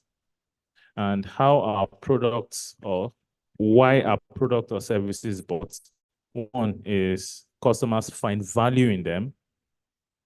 And two is that customers know about them. Essentially, a company is ultimately product and services and sales. Now, there are other things around it, of course, because once you have a product and a service that customers love and you have a way to sell it, you also need to ensure that the whole entity does not collapse. Hence, our keynote speaker mentioned corporate governance, compliance, finance, all the prudential functions. So ultimately, those three things, making sure the company is great, prudential functions, making sure there's a product and service, and make sure you can sell it. So a startup essentially needs to find its mojo by ensuring that you have a product and service or service that customers want, love, as well as you have the ability to sell it. And how do you find product or service that customers want? Essentially, you need to find an industry. There's this saying that you cannot be bigger than your industry. You can't be bigger than the total addressable market. And that's why maybe some of us that chose tech, we're lucky, because tech has multiple places in which, it can service. So you find a good industry, you find a problem and you solve it. So, and if this is also going to touch on how, you get the investment that will, allow you to be able to run a business or start up a business. Investment is also the same. Your customers, treat investors as customers. And investors are essentially customers that are looking for return on equity that they are giving to you or debt that they're giving to you. So you need to ensure that you have a product and service that they want, which is the company. And why would they want the company? They want a fast-growing company. And secondly, they know about it. So essentially, you make a lot of noise about your company. You do a lot of PR. And secondly, you also ensure that the product or the service they're interested in the company grows. So essentially, to summarize, how can you do the same? I've talked in abstract terms. I've said, the theory of the whole thing. But the summary of it in practical terms is, for your product or service, you need to ensure that it grows. You need to ensure that it's for the right market. And you need to make sure that people know about it, investors and customers. All right. Thanks a lot, Tosi. Femi, cardinal stone, right? I know there were some announcements that you made early in the year that made the whole market very interested, so to speak. And I think it was in relation to one of your exits, but that's not the question I'm going to ask you because we'll still have a conversation on that after this. I think for me, it's reflecting on your experiences. It would be good to know what do you think are the typical challenges that Nigerian tech startup companies will face, especially in view of moving from a startup to become a growth company and then basically deciding whatever else they want to do subsequently after that? Thanks. I'm honored to be here. I think when I think about the challenges, I would put them as external and internal. The external ones, I mean, we've talked about a lot. Some of them we've spoken about today. I think they can be huge and important, but we all face them at the same time, more so depending on the sector we're in. So permit me to talk more about the internal ones because they're businesses that are thriving irrespective of the external one, and we've spoken about them a bit. From a tech perspective, when I think about the internal challenges that businesses have to face, a lot of it focuses on their model and their strategy, right? You know, I see a lot of businesses that identify a problem and build and expect that people will come. That usually is not how to build a business. And so I think if you're actually going to build a business that can scale and become a growth story, you really need to answer several questions correctly. First is, how am I going to make money? The fact that you have a good product doesn't mean that product will lead to money. The second is, when will I make money? What I've seen, the easiest thing that kills businesses is running out of cash. Whether you're executing well, whether you have a great idea, the thing that kills most businesses is running out of cash. So you've got to be able to figure out how quickly will I make money and how will I survive till then. Number three is, how much money will I really make? Someone talked about addressable markets. Many times we have products that cannot really scale on their own. Number four is, how defensible is my position? You might have a good product that is making money, but if it can be replicated by someone else, it's going to be a challenge for you. And then number five is, you need to be able to understand the market and what are the skill sets and the partnerships that are required. Many times people have just some of the skill sets required, or they don't have the right partners to overcome the challenges that will face them. So I think you need to have that. And finally, you need to ask yourself, what kind of culture do you have? Because that's it.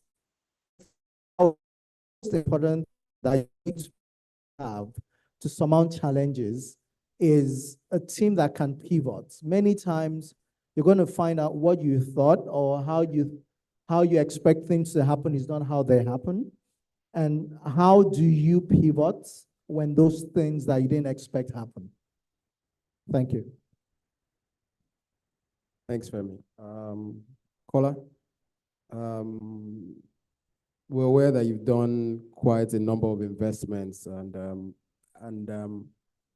I think the question I have for you is that what role do you think mentorship will play in terms of these entrepreneurs? Because I know, I mean, what they say about a lot of these entrepreneurs that sometimes it's, for lack of a better word, a lot of their screws are not bolted on properly. So how do you help them in terms of dealing with regulatory challenges, accessing funding opportunities, and basically just in terms of how to navigate their business in Nigeria? Thanks, Ni, for the question, and delighted to be on this panel with friends and people that I respect. But I also want to recognize Mr. Kiari Booker, who, if you just walked in, you missed a fantastic keynote and Fireside Chat, who's done everything we can do on this panel. Really proud to say Mr. Kiari was our inaugural chair, IC member, and probably one of the first folks to invest in one of our early syndicate funds. So a true believer of the ecosystem. Round of applause for Mr. Booker. I would also, I guess, like to say the question you've asked me, I think I feel like passing the mic to Tosin in that end, because as one of our portfolio founders who's done excellently well, I think the question as to the role of mentorship, whether it be as investors or what have you, in navigating the regulatory environment, I think Tosin and MoneyPoint and several other companies are probably the best answer to that question. We operate in perhaps one of the most regulated markets anywhere in the world. Show me another market that is as regulated as Nigeria. And so it's actually foolhardy to think that you can thrive here without someone you can call at 2 a.m. in the morning to figure out who knows who that knows who. And so I've often been quoted as saying, in Nigeria and in Africa, you need capital with context, capital that understands the local operating environment, capital that has the connections that you require, capital that can guide you on how to position yourself to thrive and to have stability in this market. I think in the 2000s, the early 2000s, in 2020, 2021, I think as a market, we got ahead of ourselves because you saw many companies who would raise substantial rounds without any local participation. But I think some of those founders are realizing that capital isn't sufficient, right?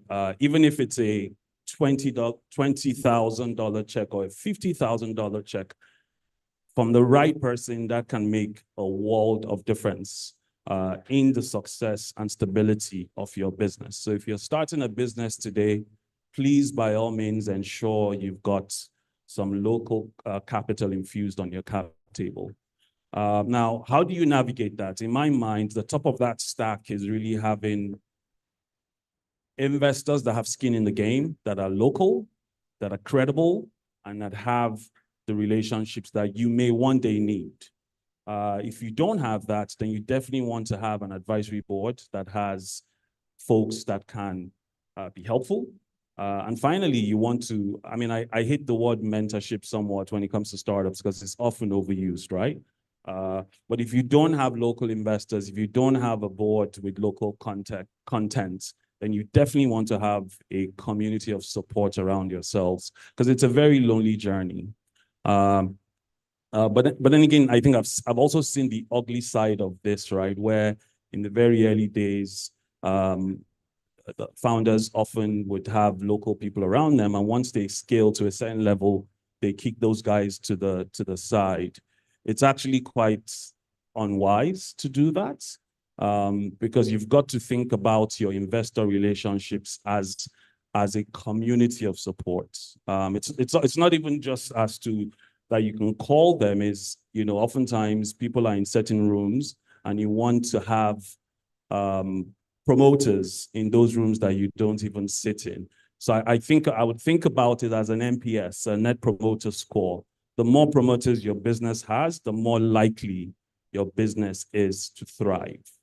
Some of the most successful companies in our ecosystem today have great communities of support. So whether you look at Paystack, for instance, everyone has something great to say about Shola and Ezra, whether they're investors or not. Whether you look at MoneyPoint, for instance, I can see in the room my partner in crime, Olumide Shoyimbo, and many times we've jumped on calls and meetings in support of the company, or Piggyvest, for instance. And so to the extent that you can, please maintain, not only ensure you have those relationships, but maintain them, water them, and keep them healthy, because you never know when you're going to need them. Thank you. All right. Thanks a lot, Kola. Okay. So, Honorable Commissioner, there's this anticipation about Lagos State setting up their own VC fund. Essentially, it's supposed to provide some form of equity-free investments in startups. Can you please provide some insights into that, and where exactly are they, how are they looking at it, and what kind of ticket sizes are they looking at in terms of when that's been done? All right, thank you very much.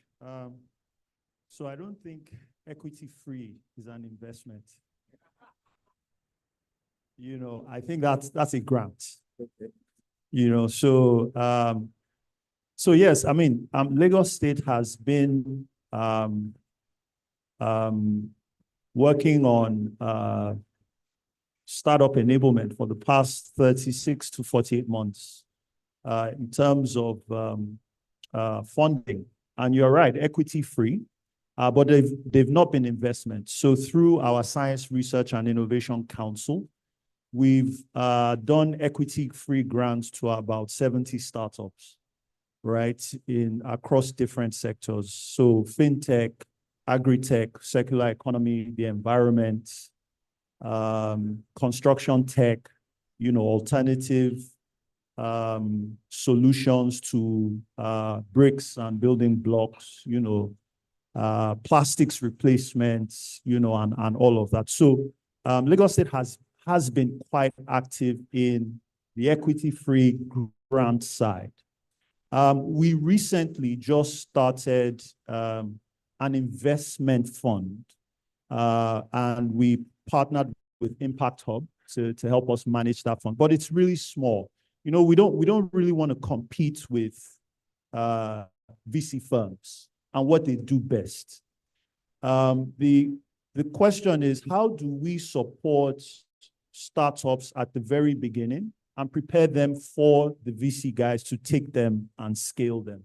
So we look at our own role as more catalytic, and you know, just kind of preparing these startups, giving them their initial runway for them to really tackle the challenges of society. And for me, my portfolio really, yes, while we do support startups, but we look to really creating value and creating new areas. You know, Kola always talks about market creating innovations. So even through our State Science Research and Innovation Councils, the fund we use for R&D in universities is greater than the fund we give to startups, right? So we've done close to 60 R&D initiatives across the 4 major universities in Lagos. So Unilag, LASU,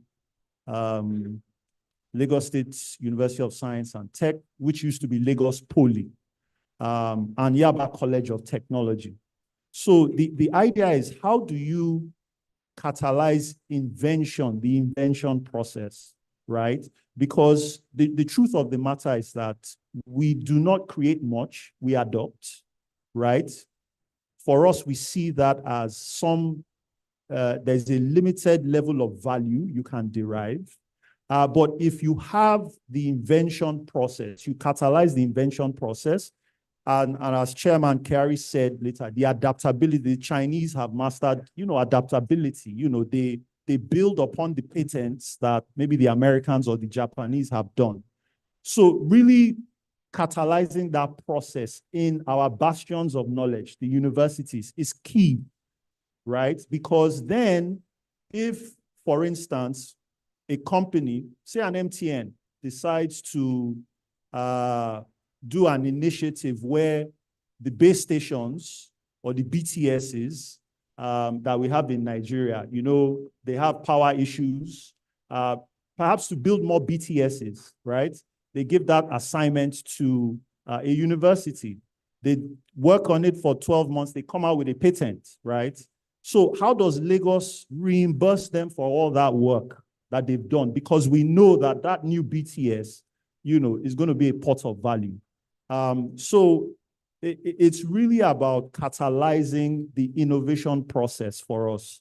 And of course, the business side has already been mastered by a number of companies here. So we catalyze things at the very bottom, make it available for the business guys to take it and scale it. And so I talked to a lot of startups. I said, look, if you are going into any area, in any sector, know the laws of that sector, because technology is mostly agnostic. And so if you're an Uber, you need to know the laws in transport and all of that. But my portfolio is really being catalyzing the technology and innovation process agnostically and applying it to the different areas. So that's what we've been doing. But yes, we do equity free, we do grant funding. We are doing a little bit of angel investing in a sense. But we are thinking of fund of funds as well. But we'll have to talk to some of the guys in this room for that to happen. I can see Kola looking at you. Okay, thanks for that, Honorable Commissioner. Adesua. So one of the, I mentioned the reports earlier relating to Africa, and one of the challenges that was mentioned was that there was a lot of corporate governance issues in relation to those startups that had issues in the last 14 to 18 months. I think we know some of them. I'm not going to mention names. Some health tech companies as well as some across Africa. So what would you say, or what do you think can be done basically to mitigate these issues? Because again, with startups, obviously, these are things that always come up, but how do you deal with this when it comes, when you have situations like this? Yeah, I think it's a great question. And from what we've seen over the last couple of years, it's become even more important to ensure that governance is at the forefront when you're deploying capital and when you're doing an investment.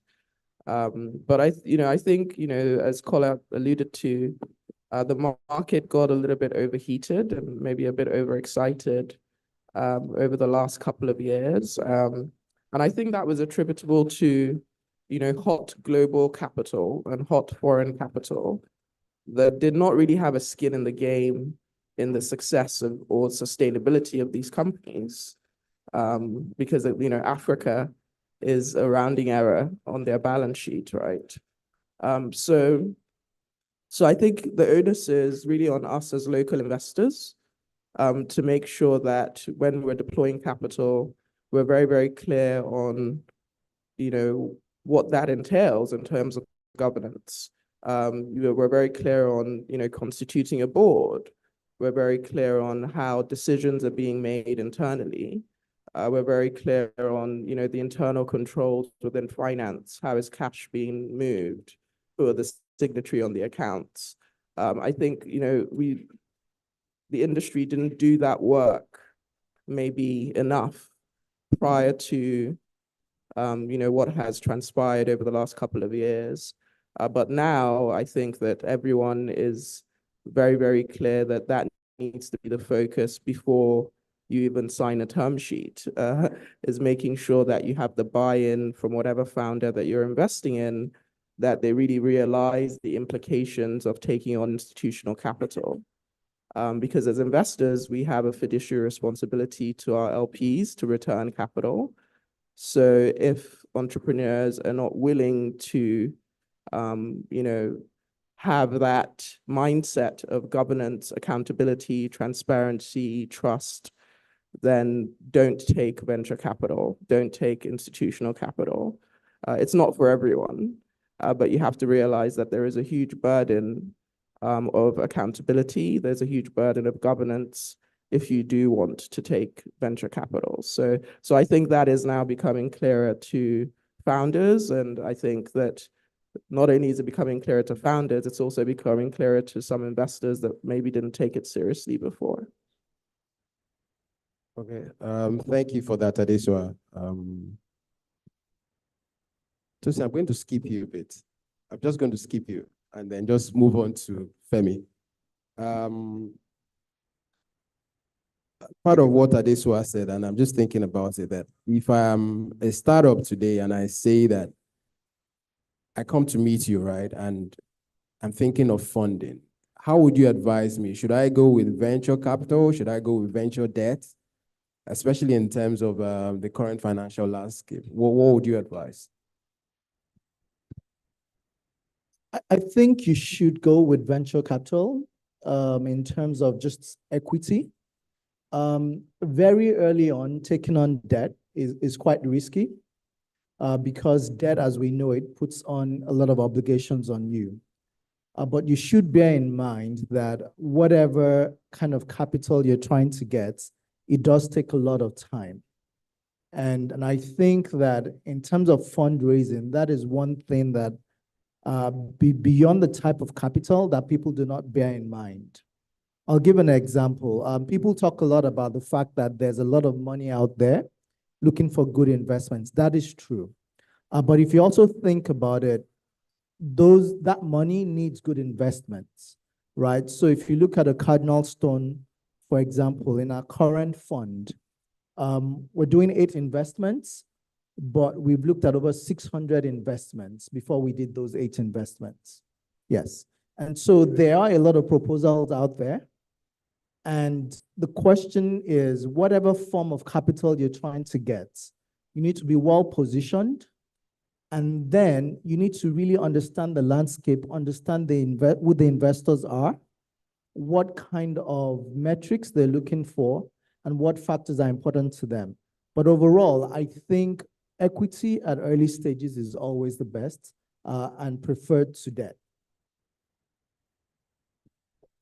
Thank you for that, Femi. Tosi, back to you. You're the founder of Money Point, right? And what would you say are the specific challenges you've encountered while scaling up your startup in Nigerian markets? And essentially, it would be good to understand how you've been able to successfully navigate them. In addition to that, I mean, as a follow-on question, what opportunities do you see for further growth and innovation in this industry? Okay, there's obviously one that everybody's aware of right now, which are regulatory challenges. So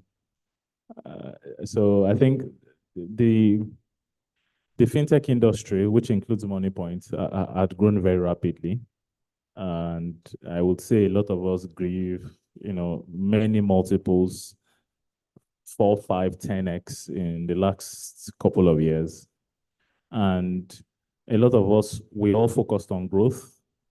And part of it also included the fact that we were also not aware of some of the costs of compliance or the need for credentials as we're growing. I don't think you should blame us too much because I think the banks went through similar.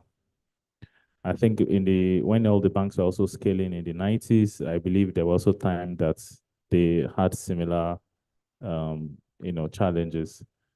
So I think part of the maturity of our industry includes taking things like KYC, anti-money laundering, transaction monitoring really seriously. So this is, first of all, a self-reflection for ourselves as an industry.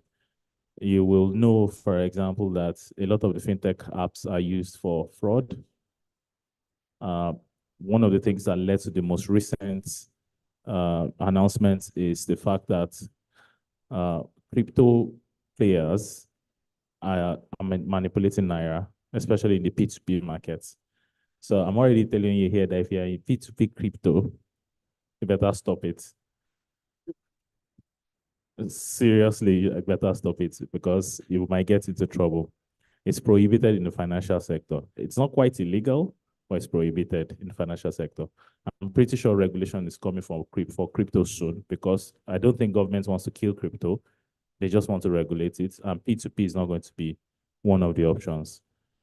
So, and I think the P2P boys, what they are doing is they are pumping and dumping. They mop up liquidity in the market, find a way to manipulate the price up in their P2P marketplaces, then dump into the market at that new price and make a profit. And that affects the whole country. So the Office of National Security is a national security matter, found a lot of accounts, mostly banks. 80% of them were banks, commercial banks, and required those accounts to be blocked. But another 20% of those accounts were fintech accounts. But because fintech are rapid, we move really fast. They were worried that if they shut down these accounts, they will easily go back to the fintechs and open a new account again, as some of you have been doing here. You just go and download another app, use your brother's NIN and BVN, and sign it up again. And it's a national security matter, so they took the hard decision to tell us to stop onboarding. That's actually the origin of the matter. So I'm setting clarification here. But what really led to this is the fact that you can get something like a tier 3 account in a fintech in seconds. That's literally what led to it. And usually for banks, except the bank is not compliant, there are things like physical address verification that needs to be done. So this is a specific case of the need for compliance. However, the challenge here now is that this act is sending and making investors quite uncomfortable and skittish about the country. And the way these events are managed and also communicated is quite important. Number two, there are certain new requirements that are now also given to fintech that we also feel can be overreaching. And these are the challenges that fintech needs to work on. But the point is that if the fintech market had done all the necessary things we were supposed to do, come together and form a good regulatory pressure group, perhaps things will be better than this. I mean, all of us all know somebody here that was scammed with an old PayPal Pay, Huda, maybe Money Points accounts. So that needs to stop, actually. So that needs to stop. But then again, that's one of the regulatory challenges. I need to move quickly, right? Yeah, that's one of the regulatory challenges. We have other challenges. Funding is a bit of challenge for the market. 3, talent. In fact, talent is, prior to regulatory, talent is number 1. Japa is affecting the hell out of us. So, and it's not also easy because there's sort of like Nigeria has a strategy on technology acquisition and how much of your expenses you can generally spend on foreign technology. So these are some of the challenges that we're facing in the market. All right, thanks, Tosi. I think just to latch on to what you said, I mean, I think we all read also in relation to Binance. Yes. That's one of the reasons why the guy was sentenced was KYC. Yes. Yeah, so it's becoming increasingly important, especially all around the world. Very important. So Kola, so just still staying on the fintech, and how would you anticipate the investor sentiment towards the Nigerian fintech sector, especially given the regulatory developments that continue to come up every day, as well as what would you say are the kind of steps that we need to take as a country in relation to ensuring that there is a better investor confidence? I mean, the way I marry it is that, you know what, you need the investments, but in needing investments too, you also want things to be properly regulated, right? So what is the balance? What are your suggestions? Thanks, Nee. I think I'll just lift off from where Tosi left off. I think the first thing is there's a need for more increased maturity on the sides of us, the fintechs and the early investors. I think it was all fine and dandy in the early days when this ecosystem was barely a blip in terms of the volume of financial transactions in our country. But we have to realize that we're no longer a blip. This ecosystem accounts for a significant part of the financial flows in Nigeria. And so there is a need for us to realize that and get ahead of the regulators' natural reaction, because regulators have a responsibility to protect consumers in the first instance. But I think some of the events we saw, particularly with FX, were really about national security.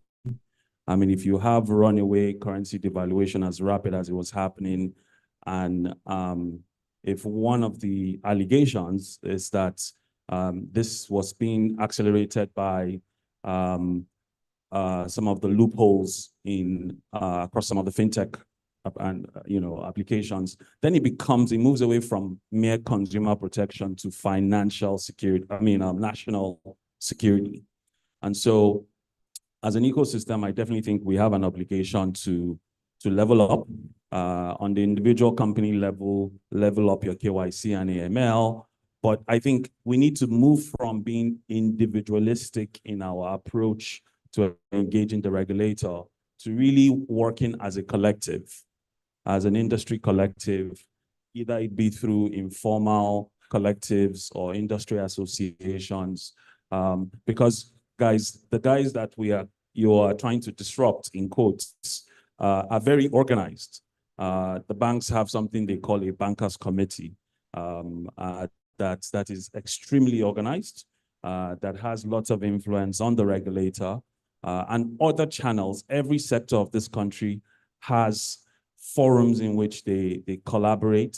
They can compete in the market, but when it comes to government engagements, there is a sort of collaborative approach, and we just don't have that.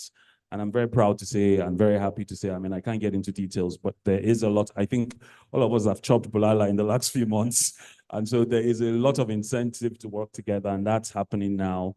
Hopefully it sustains. I remember a few years ago, we tried to get some of us to come together, and I won't name any names, but some people didn't show up. But everyone is listening now, and everyone is showing up to those meetings.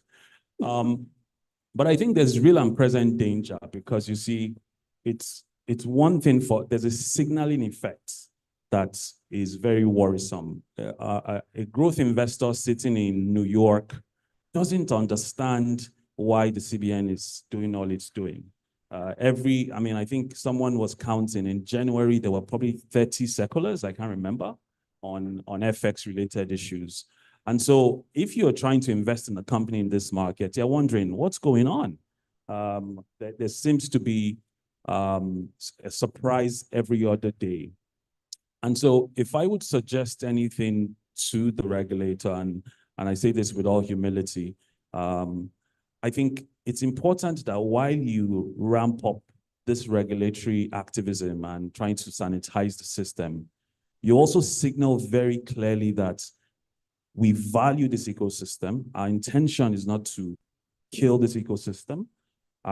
We want to see more growth here. We are supportive of it. We're open to engaging. Like Mr. Booker said, the SEC has done quite well, because I think people need to understand, because in some of the markets, everyone knows what happened to Alibaba in China, right? In some other markets, we've seen this type of regulatory fever result in pulling the rug from underneath some of these celebrated companies. And so we need to ensure that we're signaling stability. We're signaling that this is really just to improve the ecosystem, and that we're not rolling back the gains that we have recorded in terms of financial inclusion and all other types of gains as well. I think there's responsibility across the room for the fintechs, for the regulators, and for the local investors as well. So yeah, I'll just leave it at that. Thanks. All right, thanks, Kola. Honorable Commissioner,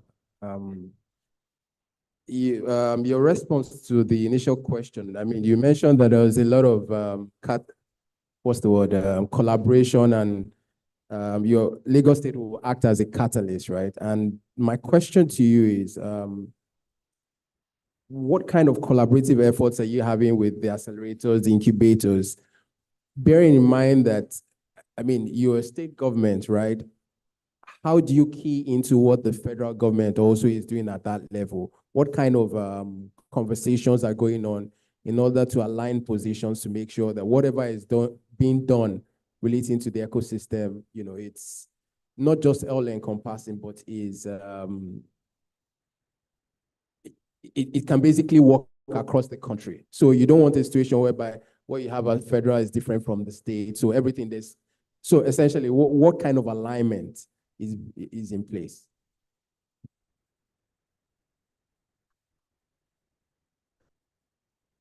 Okay.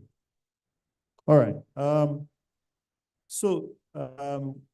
We have been talking to the federal on a number of various issues. I think the first is hard infrastructure, right? From a digital public infrastructure perspective, right? That is very, very key because the availability of data, government services, to perhaps even service the ecosystem is very important. So how is that consistent across federal, across state, local, and all of that? So from a hard infrastructure perspective, there is that alignment conversation going on. From a regulatory standpoint, unfortunately, I'm not a regulator. I'm in the executive branch. So I have to implement what the legislators say, right? They make the laws. And for me, this mic is going on.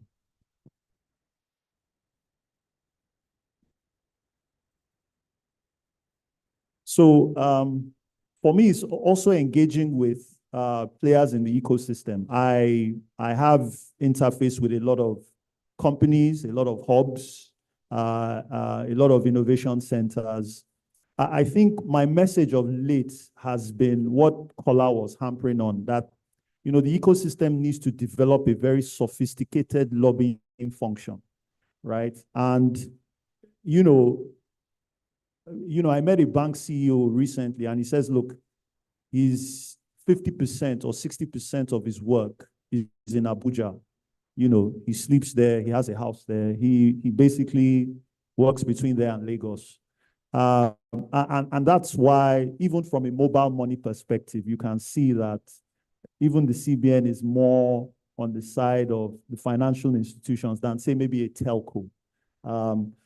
So you cannot take, you know, that function for granted at all.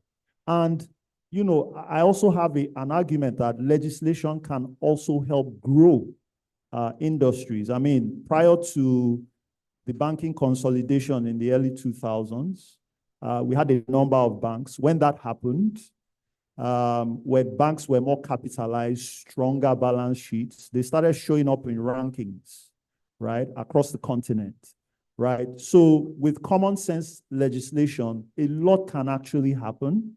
And that has been my message and my work with people in this ecosystem and even the federal government. So trying to get the federal government to listen to this ecosystem and also trying to get the ecosystem to position properly for the legislation and the legislators. You've got a typical legislator does not understand, probably doesn't understand what you are building. Maybe at the very most, you could get maybe a banker that was in technology that is now a legislator. But you're building a fintech solution. So he probably doesn't understand. So you don't blame him if he gets jittery, because he was elected to protect the consumers. So whatever looks a little bit threatening, you know, he's going to react. So your job is to educate him and say, look, man, look, we can even give you this. We built this sandbox. We look at what it can do in here, you know, test it for a while and, you know, so it has to be very collaborative, not antagonistic, you know. So that has really been my work over the past year and a half, try and get both parties to the table. And of course, you know, we're also working on the Lagos Innovation Bill, you know, coincidentally with you guys to try and stimulate the innovation process? And how do you get these new ideas onto the market quickly and all of that? So across board, hard infrastructure, legislation, there are multiple conversations and work going on for the growth of the ecosystem, basically.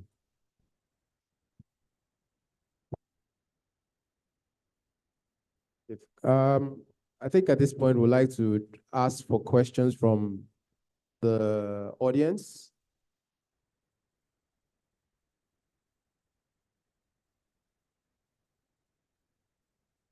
Please, can you tell us your name, your organization, and proceed to ask for your question?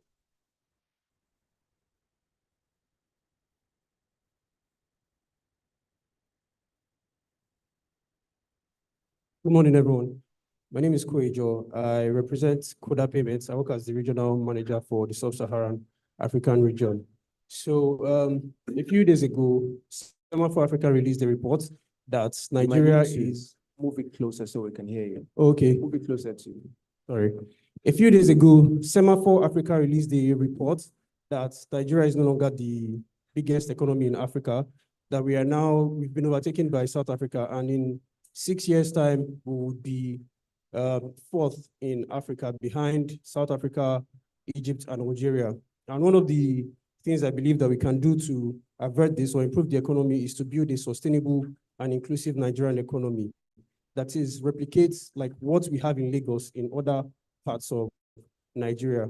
So one of the few tech companies that is doing that very well is MoneyPoint. Most fintech companies in Nigeria would usually side of Nigeria rather than in Nigeria. So I just want to know your experience has been so far. What's your challenge? What are the challenges you faced? And my second question is to Kola. I know in recent times, most of the exits we've seen in the ecosystem are via acquisitions rather than IPOs or listing on the public market.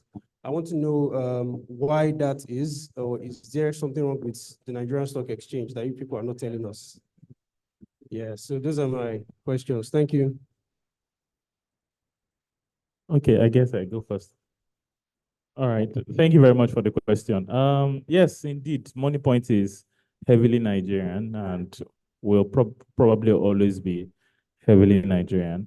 And the reason is because, yes, Nigeria is falling in ranking, but Nigeria is Africa's biggest market. And this is home country for us.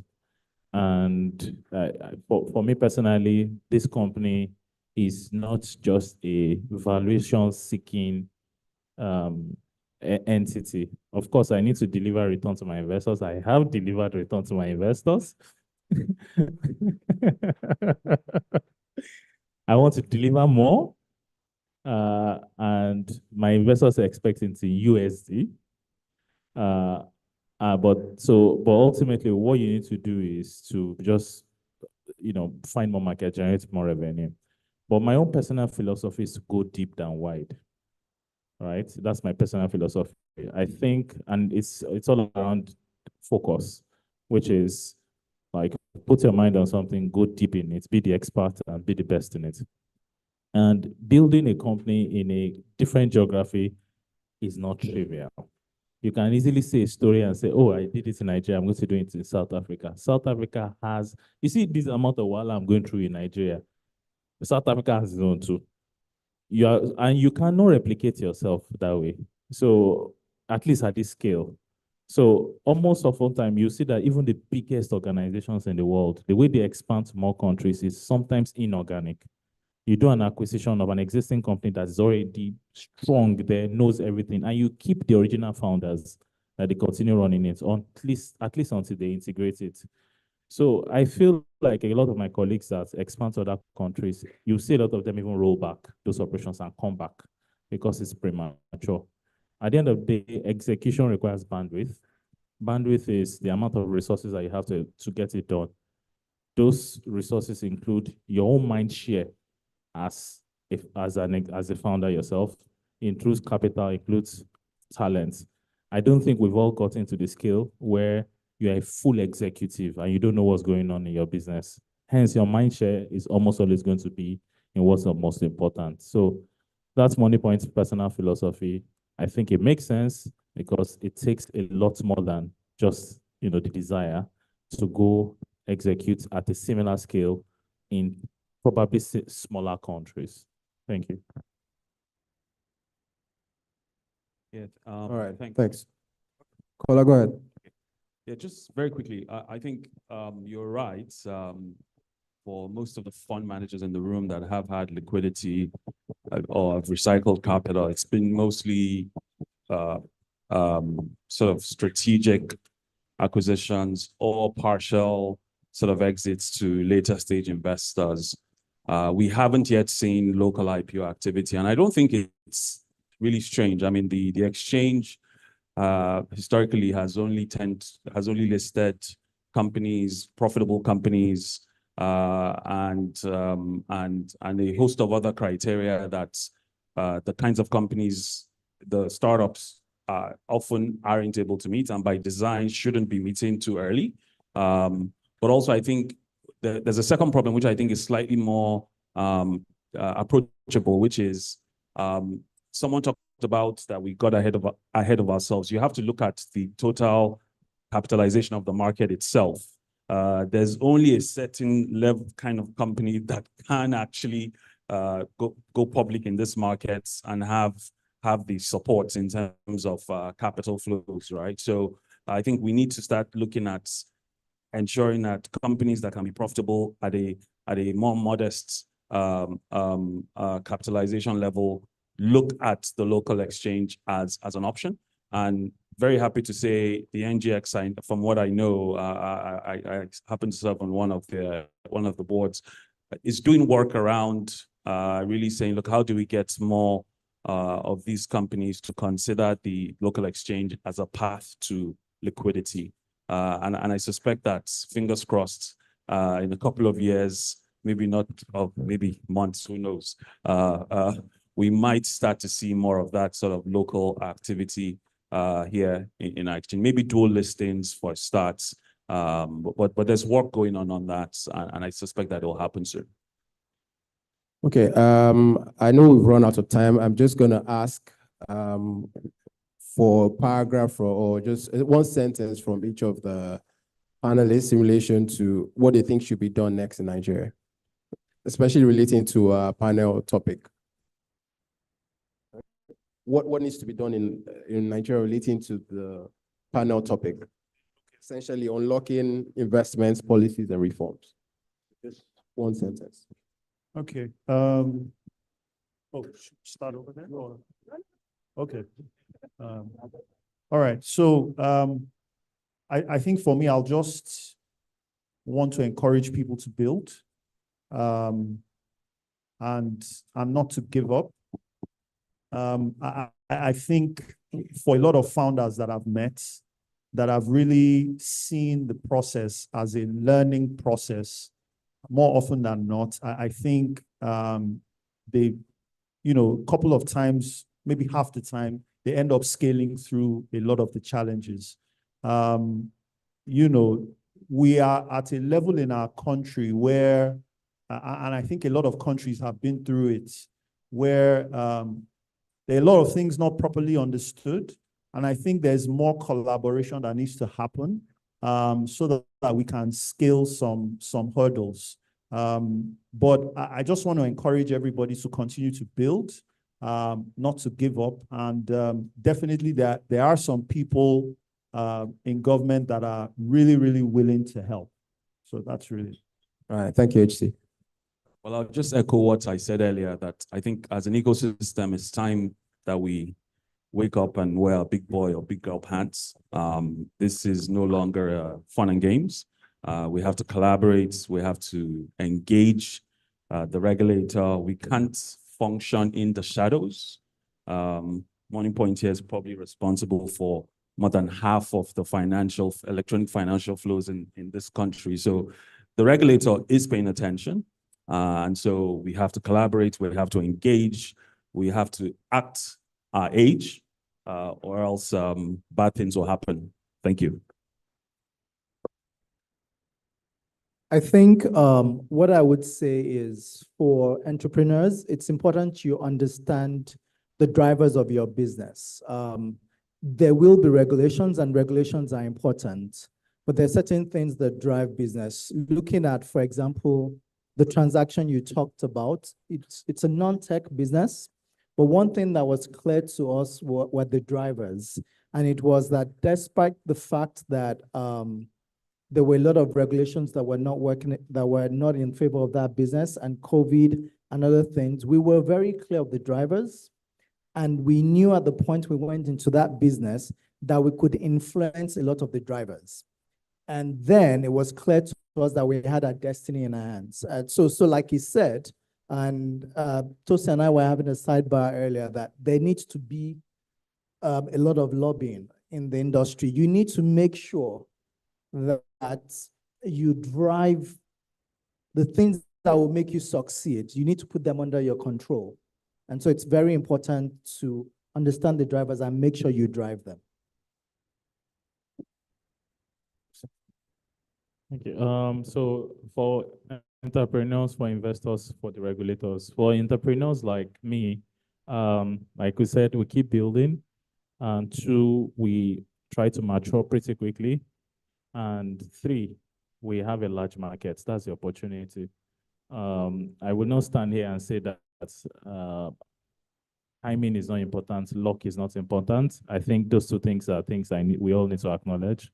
You can be the smartest, you can be the most driven person. If it's not time, I don't think it's quite time. So if luck and time smiles on you, call it anything you want to call it, grace of God, smiles on you, and you have the necessary ability as well as the grit to get it done, then you are onto something. It's not an easy journey. It's like having a toxic wife. So, and you know, when you have a toxic wife, when you make up, it's really interesting. That's the way it is. So there are highs are high and the lows are low. If you want an easy life, it's not entrepreneurship. But some of us don't want boring lives. So if you're one of those people, please come to it. Otherwise, please do your 9 to 5. So talking about our investors, I think like she said, our country needs more local investors like Aroa and Ventures Platform. Before you can truly attract the foreign investors, the local investors need to truly, really believe. And this is not even just in the early stage. It also gets all the way even to the public stage. The easiest place for many of us to generate liquidity, ideally, is the Nigerian Stock Exchange. And the capitalization and the kind of multiples that we get there is not yet the sort of multiples that we're expecting around the world. And this is one of the major reasons why a lot of people went to go and register in Delaware. Mo, where are you? And if you get big, you get Delaware taxes and you get into trouble. You get into some sort of complicated tax situation with that scenario. And this is all because we're trying to optimize for foreign investors. I think it is very easy to have a large, I think the fundraising traction that I've seen so far has always been led by somebody who's locally convinced. Even when we got foreign investors, I've almost noticed that there were local partners in those foreign funds that pushed those deals internally because they were convinced they can stand in front of their IC and convince them. So we need to develop such. Our pension funds, I don't know if there's anybody that's here. We need you guys to put more money into equities and actually be able to support companies through all the necessary stages. And lastly, talking about our regulators, please don't throw the baby with the water. The baby sometimes can be naughty. Baby's repentant. Please don't throw away the baby with the water. You are our bosses. Thank you.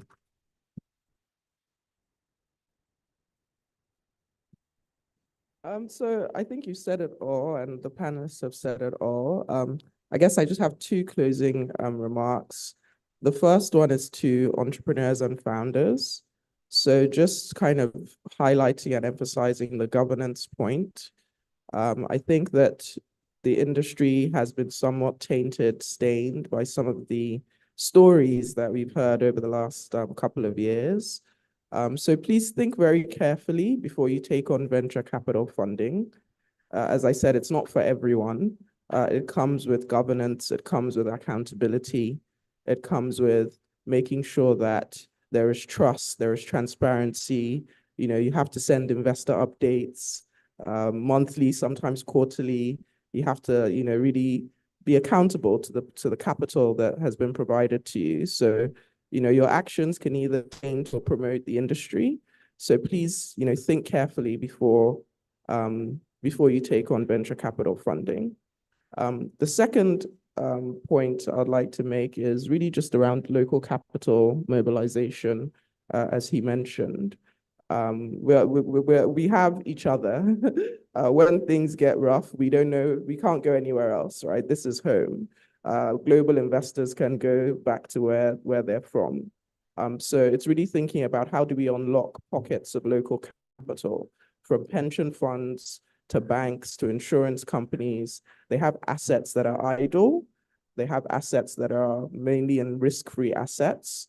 A small allocation of those assets can be invested into innovation, can be invested into technology. So what can the government do to help de-risk that? We've seen in other countries first loss capital being provided. We've seen in other countries, you know, government-backed funds. So it's, you know, really trying to, you know, educate and, you know, work and collaborate with regulators to see what can be done to scale up the local investors that you mentioned that are already doing the work here locally. So those are my remarks. Thank you.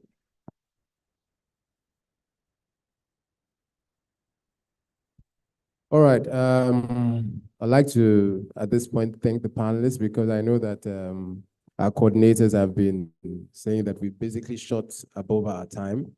I'd like to thank them for coming here and, you know, thank the audience for listening. Thank you.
All right, ladies and gents, just gonna be a 5-minute break and we'll go into our next panel. So if you want to just loosen up a bit, see that the whole room is packed now. Let's do a little networking. We'll be back in just a couple minutes and begin our next panel session.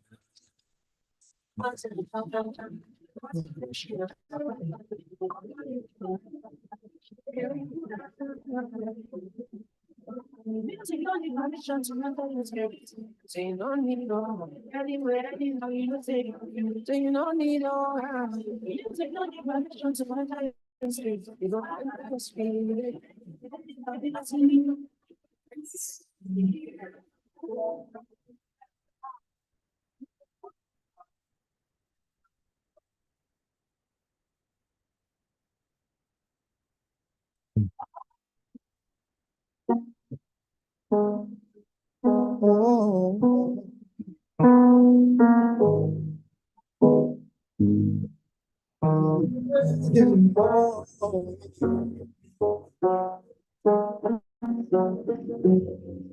Used to spend my night in a borrow. Because was the only love that I'd ever known. See, you rescued me from reaching to the bottom. You brought me back from being too far gone. 'Cause you're as small as Dennis and whiskey. You're as sweet, oh, a strawberry wine. You're as wide as a glass of brandy. Oh, yeah, yeah, yeah, yeah.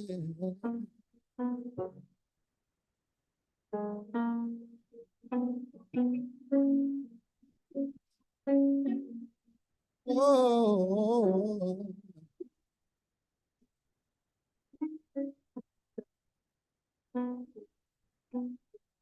oh.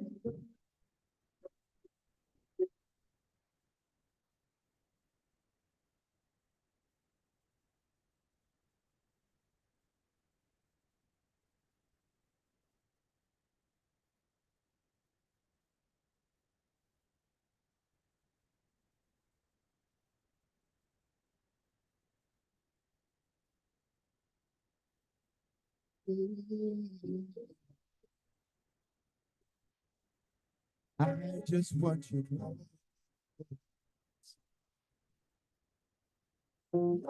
and stay forever. Can be true. Get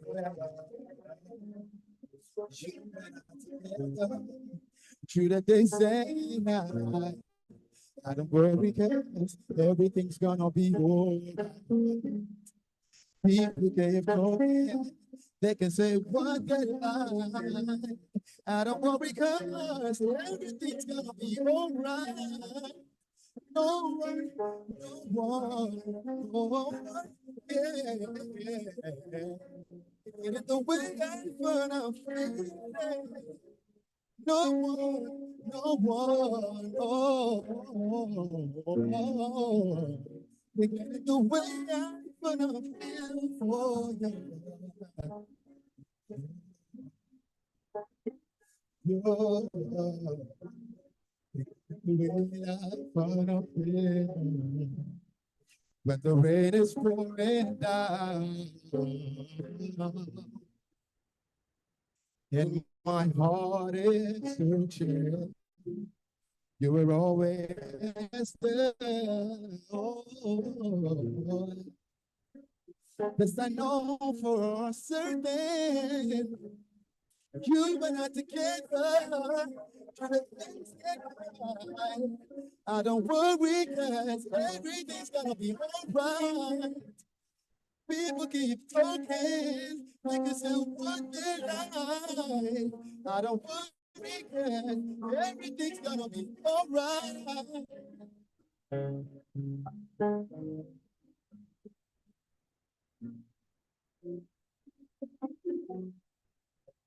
Thank you.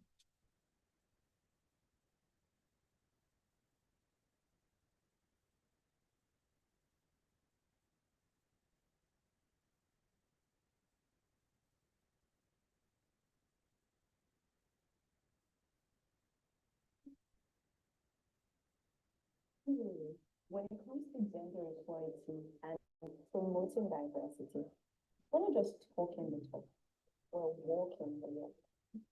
We're committed to fostering an inclusive environment where biases and stereotypes are actively challenged. Our management has implemented strategies and initiatives to mitigate bias in our hiring process, promotions, and of course, everyday interactions. Our dedication to promoting All right. Ladies and gentlemen, the networking is so vibrant and energetic, and we love to see it. But we do want to begin the next panel session. So if you all can take your seats, we are going to jump right in because we are far spent on time. Our next panel session, okay, I don't know how many of you saw the, showing my age, the 1996 Jerry Maguire movie, but the panel session is on Show Me the Money. So we're going to begin by introducing the panelists straight away. I do want to call up to the stage Yamo Omorogbe, who is of the CEO, Chief Operating Officer, and co-founder at Bamboo. Is Yamo with us? Co-founder, Chief Officer, Bamboo.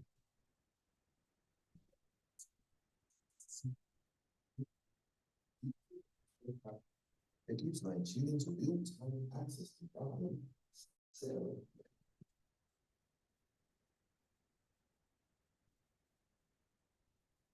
You're welcome, Yamo. You're very welcome. All right, up next, Olu Oyinsan, who is the managing partner at We Capital. Is Olu with us? I know I saw him. Managing partner, We Capital. Olu is an emerging seed-stage investor.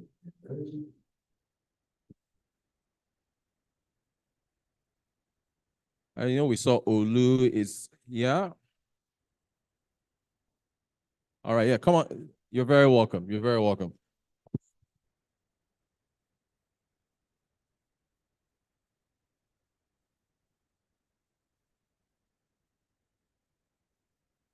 All right. And up next, Dr. Femi Kuti, CEO of Reliance Health. Dr. Femi Kuti with us, I believe. Yes, indeed.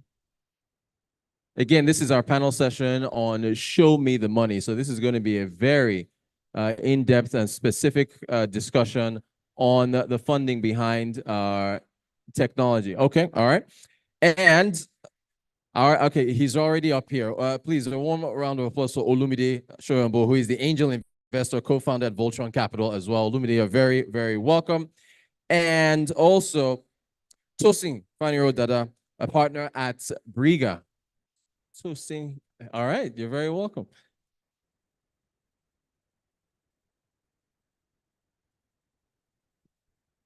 And of course, we need our moderator, Nicole Yembra, who of course is the founder and managing partner at the Chrysalis company. You're very welcome. Thanks so much.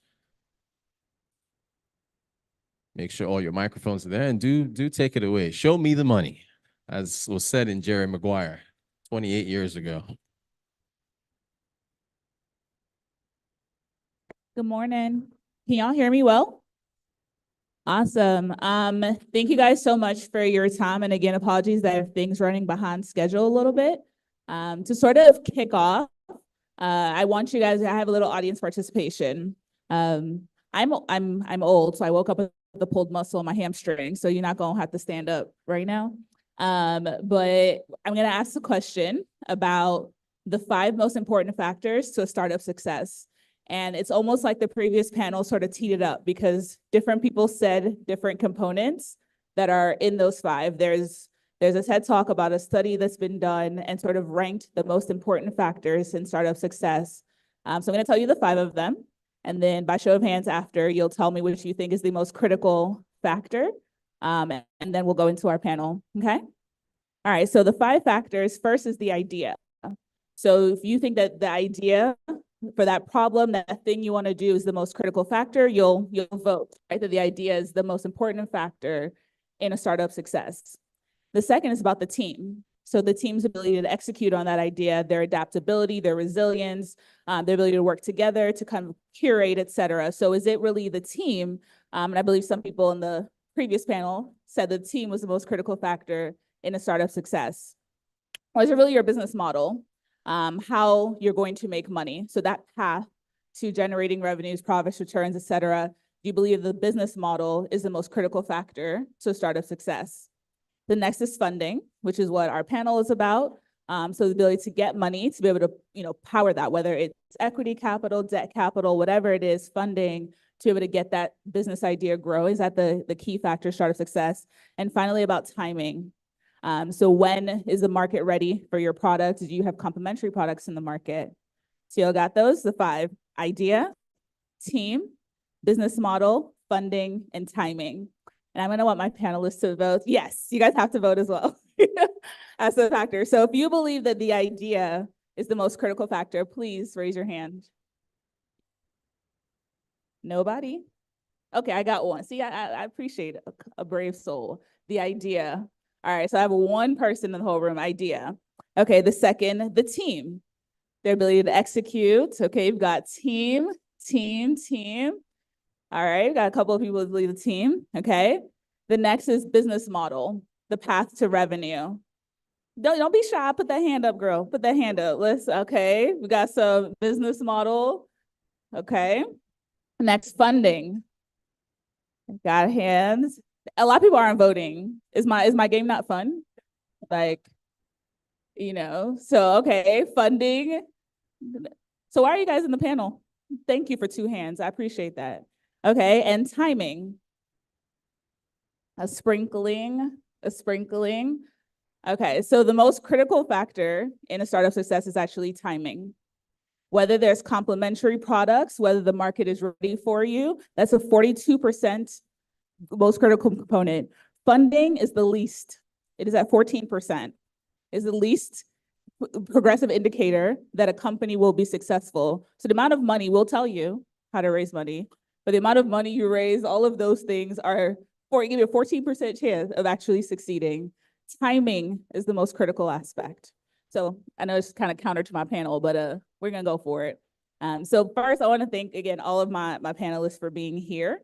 What we want to talk about is that show me the money, and definitely that's older than me, and I think I'm older, but we're kind of focusing again on how we're going to secure funding, raise funding, et cetera.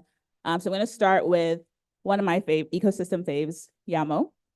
So Yamo, going into first even just a seed round, then raising a $15 million Series A for Invest Bamboo. I want you to talk through not just what that process was like, but what are the things that you sort of learned from that, and how would you, sort of take that to the next round to, challenges and things that you just sort of experience, and you would use that for sort of, the next round of funding. Yeah. Hi, everyone. Good afternoon. Fundraising. So full disclosure, I have a co-founder, and my co-founder does most of the fundraising because I hate fundraising. And if you've ever had to raise money before, you probably hate it too. But interesting things about the experience. So our Series A was technically our 3rd round of funding. So when we started Bamboo, we had the idea, we did a pre-seed round, or was like generally called a family and friends round, but so we raised from people and I think if anyone is a founder, an aspiring founder, that's a good time to try and raise from people in your network, people you've worked with. So that's what we did. And for us, we tried to be strategic. So we also made sure we're raising from people who could help our lives, as they say. I think the earlier panel alluded to that around like local capital. So a lot of it was from local angels. And then we got into Y Combinator, which is like a startup accelerator bootcamp thing. As most people know what Y Combinator is. And Y Combinator helps because it gives validation, and it also puts you in front of foreign capital. And like, yes, local capital is amazing, but foreign capital is easy. So, that's always great. And then post Y Combinator, we worked for a while, and then we raised our Series A. We probably had a more eventful Series A process than most people will, because we started fundraising early in the year, and then Nigeria, so we had regulatory stuff in the middle of fundraising. And, there's so many uniquely Nigerian things that's like easy to explain to Nigerians, but it's so hard to explain to like international investors, like even something as basic as exchange rates. Like, how do you start explaining that? Okay, so the government has one exchange rates, but like really, you can't find the exchange rate. So you have to get the exchange rate that's outside. But the government saying that the exchange rate is illegal. But, it's just a process. But we raised our Series A at the end, right at the start of 2022, and it took months. So I think key learnings for fundraising in general are one, fundraising will take longer than you think. It doesn't matter what you think. If you think it's going to take a year, double it. If you think it's going to take 2 months, it will just take longer than you think. You want to find investors that actually understand your business and understand your model, whether they're local, whether they're foreign. You really want to make sure those investors are also like bought into your vision. Because one thing we found, especially when like dealing with all the regulatory stuff, is that you need your investors to have your back. You can't have investors that are in the middle of your own stress. The investor too is now going to be stressing you on top. Like running a startup is already stressful. And I think for us, that's really key when as we do subsequent rounds. And I think the final thing is networking. I think we'll probably talk about that more, is that when you're looking for investors, you want to, ideally, the best, you want referrals. So when someone gives you money, please ask them to give you interest to other people in their network. If you know founders are a great, referral tool. In general, our Series A lead investor is Greycroft, and we got the intro to Greycroft from an earlier investor in an earlier round. So generally, those are like really, really key things. And then I guess the final lesson, which you learn if you're doing startup at any point, is just get used to people telling you no and just like move on and look for the yes, because all it takes is a few yeses. So for context, I think we did like, how many did we do, Nicole? We did like over 100. Okay, so Nicole helped us that Series A, so she knows all this. We did over 100, probably did like over 100, at least one call, and we raised from maybe 10 people. So that's a 10% success rate. Which is high. Yeah, so yeah. So speaking of people that like to say no, Olu, so can you tell us, when startups are coming to you, right, trying to sort of raise capital, maybe talk a little bit through that process. What are things that you're looking for? What are some of those metrics? What are those things that'll get you to a yes? I like to tell people that investors' job actually is going to say no to a majority of people. So what are those things that'll get you to a yes? First of all, the moment she said, those people who like to say no, I held my breath. I said, let it be Olumide. So you disappointed me, but it's okay. First of all, the name of our fund is Yes in French. So we do say yes in some shape or form. It might not be to money, but you know how they say it. So this is probably the question I get asked the most. Unfortunately, I can provide about 60% the right answer. Remaining 40% is in a lot of things that you cannot really pin down to a science. The reason why I do today early stage investing as against late stage investing is because late stage investing takes a lot of the art out of investing, right? You know where to look, you know what to look for, you know the metrics. If it's a yes, it's clear. If it's a no, it's clear, right? And I think it lends itself less to the power of gut. And I think there's an individual talent that you need. Either you're the leader of an early stage fund or you're the analyst. The business is about picking really brilliant people, giving them the 60%, and trusting that because they're brilliant, they will figure out the remaining 40%. And that's why in early stage investing, we allow people to stick out their necks for deals, right? 60% looks not bad, but I'm sticking out my neck for this deal. I feel like, for example, POSs are going to disappear in the next 3 years, right? There's no information that shows that. That's not what I feel. I'm just giving an example, right?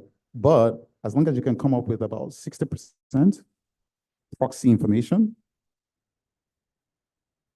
you can take that step because you believe that person is a brilliant person. So I'll tell you about the 60%. The things we look at, and I'll try to break it down a little bit. And I'm happy you didn't say team is the most important thing. It's very cliche. People like to say, yes, a team is the most important thing in building. I think it's the second thing. We at our fund usually look at the market, which of course timing is part of it. I think yes, team is second. We usually look at the market. So we look beyond you first and say, what are you trying to build? If you were an average executor, are the chances of succeeding high? Average executor. And this is why sometimes you find some really brilliant people swimming against the tide. Even if your market Phelps, it's going to push you back. All right? So we'll find where an average founder that can execute will probably have enough time and enough things in their favor to be able to succeed, right? So we look at the market, go outside of you. How fast is this thing growing? How much of a need is it? Are people willing to pay for it? Is it sticky? Is it a painkiller? We go outside that and look at those things outside of you. And then we now go to the team, all right? There's a model we use to train analysts at the fund, and it goes very direct, score-based. It says, in your opinion, have these people known each other long enough to stay together? Nitty-gritty. Do they have family ties? Are they friends? How do they meet? All right? Further down, are they too many or too few on this team? Just for the in your opinion, now leaning on the other 40%, right? And things like, do they have a common cause? There are two founders who you could see building something to probably looking for the cure for cancer, right? Who have a common tie. They both lost parents to cancer. It's a tie that's stronger than any vesting schedule, right? And when you see that as an investor, sometimes you add it to the 40% bucket. And so things like market, team, then we go into the business model. If there's traction already, there's financial traction to look at. Amazing. If there's not, you have to look for proxies, right? Are people using this thing? The people who use it, do they love it enough that when you start charging for it, they're not going to run away, right? We have so many big companies, big in terms of customers in this country, that the moment they monetize how they're supposed to monetize, it goes away, right? You say, oh, I'm doing free transfers. Transfers shouldn't be free, right? And then, so you think you're sitting on a big company, but you're not sitting on a big company. Once you turn out the monetization tab, all of a sudden, all your customers have gone back to the guys you stole them from, right? So the market has adjusted again. And so we look at that, and then every other thing, right? We include, are there regulatory headwinds in this place? Is this a market that we think is going to be there for a long time? Is Facebook, Netflix interested in this market in the short or medium term? Because that's a death sentence on its own, no matter how brilliant you are, right? Most times. And so usually those are the things we look at. We look at the market, we look at financial traction, we look at the team, and then we look at every other thing. But the remaining 40%, I cannot tell you. What you now need to do is bring your own ingenuity. Sometimes if the investor likes to wear turtlenecks, wear turtlenecks in the meeting, it might end up being extra 10%, right? So that remaining 40%, I can tell you, and I will not tell you because we at the firm, one thing we take so seriously early on is, how do you give feedback? You said no, how do you give feedback? So it doesn't become an argument. Let's say, but this checks out and this checks out and this checks out. No, this 40%, it just didn't check out, right? So usually those are the things we look out for, and then the 40%.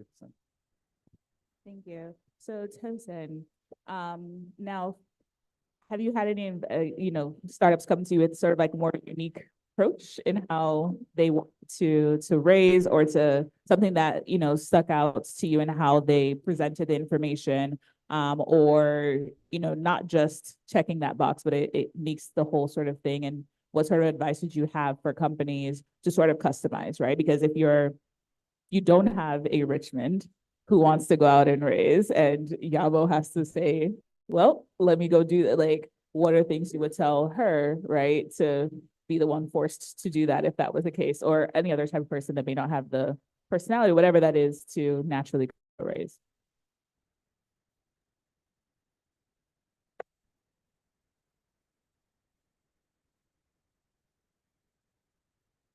for that question. Can you hear me? Good afternoon, everyone, and thank you to the organizers for having me here. When I think about teams that I've liked or companies that I've liked, I think the first part is the team, like we've talked about.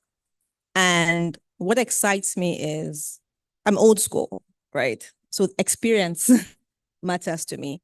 And so if I meet a founder that has worked for a startup before or worked in a company before, then I kind of understand that they understand structure and they've worked in a large company before, a medium-sized company.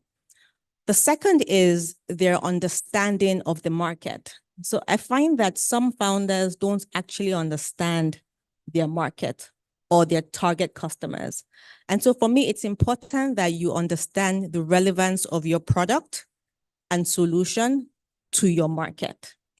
And then when I talk about the market, starting from the market size, if you're a pre-seed company, right, what you're really selling is a large opportunity on paper. But what I always say is if you raise a large pre-seed round and you do not deliver, investors will not forgive you. And so if you come to me and you've raised $3 million or $4 million as your pre-seed round, and there's no early traction on the market, you don't have your first proof of willingness and ability to pay, you don't have your first loyal customers, you have high churn, you don't have recurring customers, I can't forgive you because you've raised $4 million. And so it's difficult for me to invest in you. So I say, go back to your investors. Let them put money in it. So then you get the traction that I need. And then I'm happy to do your next round. Another point is on timing, like everyone have said. You can have the best team. You can have the best product.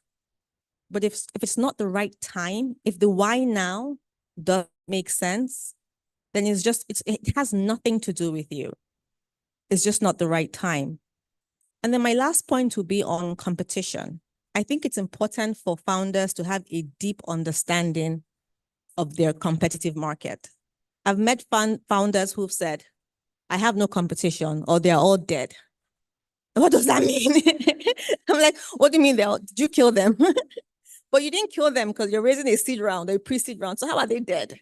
So I think it's important that you really show that you understand your market, you understand the competitive landscape. And sometimes perhaps it's not a startup or traditional company that's your competition. It could be pen and paper, it could be Excel, it could be anything, but just prove to me that you know what you're talking about. And then lastly, just being able to tell a compelling story, being able to sell really, right? Being able to impress me, being able to sell, showing that yes, you've ticked all the boxes, but there's also like a deep passion for this problem that you're solving. And if you can't, perhaps I can find it in another team member, or another co-founder. So showing up together and me like feeling each of your strengths. I've had co-founders that one person doesn't talk and only one person speaks. And for me, it's like, okay, so if this person decides to leave, then who's raising the next round? Who's doing the fundraising? So I think it's important that you complement each other and your investors feel that way as well. Thank you. So Dr. Femi, how did you navigate, right? Not only just multiple rounds, but getting to a $40 million Series B in 2022. How did you navigate talking to investors, choosing the right partners at each stage? Because I think sometimes people forget it's also a two-way, it's a two-way street, right? So how did you navigate who you chose? What stories did you tell them? What numbers did you show them? How did you approach this market so that way they felt compelled to give you a whole lot of money? I mean, just following with the theme, first of all, thank you to DOA for inviting me. Just following with the theme of this conversation, it's whoever showed us the most money, that's basically it.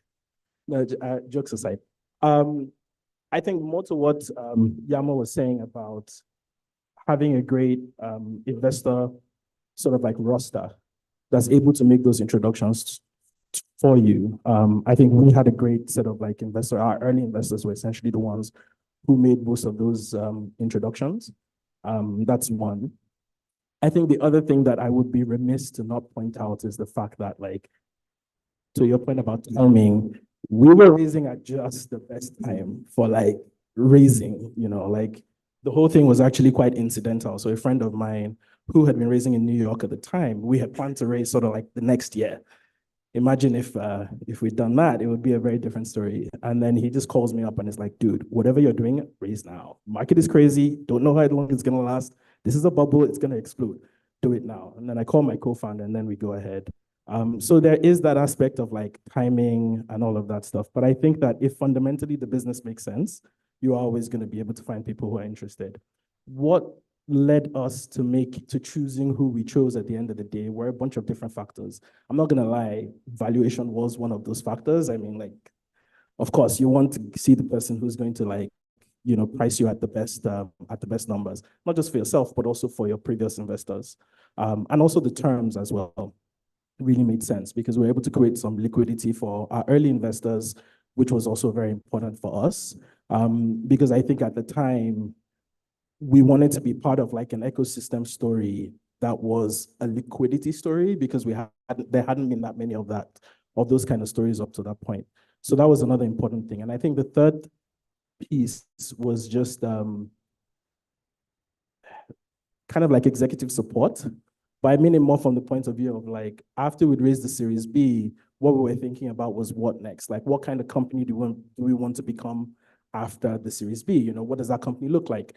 Who's the best person who can show us what that looks like, connect us to the right companies at the next level. So at the end of the day, I think we ended up with about, there were sort of like 3 investors who were like really serious and had given us term sheets. But I think at the end of the day, what made us make the final decision was around valuation, of course, and also the person who was most able to articulate how they could get us to that next level and show us what like a Series C+ company looks like. So those were pretty much the most important aspects. Thank you. So to my chairman, Mr. Olumide, you've guided a lot of companies to what that next could look like when there was nothing to look at. So how did you make a lot of those decisions? How do you continue to make a lot of risky bets, right? Because not everyone has evolved the way that we've wanted them to, but you continue to do it. First, why? But secondly, like, what are those things that you're really looking at and trying to balance, right? You want those great returns, but somebody needs to start. So you made that decision to be that first check, that first supporter. How do you sort of balance out the risk of that and things that you're looking at? Thanks, Nicole. I think the problem with setting questions, right, they're like that one, is that there are answers for the panel, and then there are real answers. And I don't bullshit people, so I'll tell you the real answer. I think sometimes we are just making bets. Now, God, they bring exit, right? Because there's always a good answer at the end that when we've made those interesting bets. But overall, right, what I tend to think about, and I can use certain examples, is the first question is, does this company have to exist, right? I think that's a very, very fundamental question. When you think about, and if you look at other markets, you can start to draw certain parallels. If you look at Latin America, if you look at India, for example, you can draw, if you want to see what Nigeria looks like 7 to 10 years time, if we get certain things right, you can probably look at India today and see what companies have had to exist in those markets. So if you can draw a straight line from Paytm to MoneyPoint, you can draw a straight line from BJus to ULESSIN, and the same for PiggyVest and payment companies and so on. So you understand certain companies that need to exist in your market. And then when you then see a founder that is pitching you that same thing, and you think this founder has the right attitude to build, it's almost like that Eureka moment has happened. So for example, if you look at the Paystack story, right, which is our model story in our ecosystem, a company like Stripe for Africa had to exist and had known Shola for a while, and it had to be built by someone. I was speaking on over the weekend at a panel to young people, and there was no one in the room, absolutely no one in the room that developed a website 6 years prior to 2024. So no one in the room had understood that 6, 7 years ago, you had to pay 150,000 naira to InterSwitch and connect with them work with them for 2 weeks before you even got online. So someone building today would easily do that. So you find that market creating innovation can open new markets that are typically inaccessible, and certain companies have to exist. So I obviously look at that. The second thing, and you saw I raised my hand up for team. The team is a very, very important one, because many things that people start out with is not what they would end up with, right? The PiggyVest team that we see today started out as Push CV, but it was still the team that moved from one problem to another problem, right? And we can have all the validation, right? And I tell people the only way to know many times is to do. You can have all the fancy sheets, fancy business plans. When I go through investment sessions, I tell the founders, please keep the deck away, because everything there would not happen, right? The best work of fiction is in Excel sheets and business decks, because everything there would not happen. So why are we looking at things that won't happen? Let's discuss your thought process, right? How are you thinking about this problem? And it comes down to, I really like you too. So is the team, the market, does it need to be built? Does this company need to exist? And then when you look at the market as a whole, right? What does success look like? Someone on the previous panel brought a point that not every company needs to raise venture capital, right? There's some companies that parents built that were just there to take us to school, and they finished taking us to school and they've closed it. It's okay, right? So some companies don't need to exist, and not everybody needs to take venture capital. Because if you're taking venture capital, like Adesua said, then you must be prepared to give a return and give an outsized return. If I was looking for a mid-size or risk-free return, I'll put my money in SafeLock on PiggyVest, right? There's an appetite for risk, and that's why I'm investing in venture. But then I have to think about it that if this company is successful, what does success look like, right? If you capture 100% of the market, for example, what does success look like in Nigeria, right? So you see certain companies providing credit decisioning for loan companies, right? If you add all the credit decisioning decisions that need to be made, and there are 5 of you in that market, what does success look like for venture return? So when you think about it that way, because you solve a problem, right, doesn't mean that you can build scale. You can build scale out of it. We're having this conversation over the weekend that some markets too are untapped, right? And there's a reason why they're untapped. People saw the same problem and they left it alone. You with your big head, you think you want to solve the problem. Leave it alone and do something else. So for me, it's differentiating between those markets that don't need to be untapped, because you suffer when you try to tap them, and the companies that need to exist in markets that have to exist. And I think when you find those things, you find winners. Thank you. Thank you. So I'll leave this for any, so as my chairman, I'll leave this for any of my panelists. So because the panel is about showing money, I think a lot of our conversation has leaned towards typical venture, right?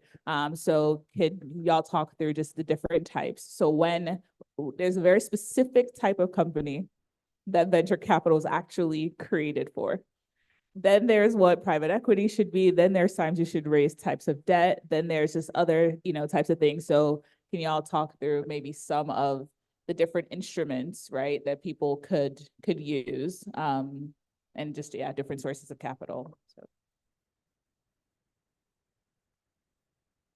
I got 3 investors on this panel. Y'all better talk. And please talk. You said we took those.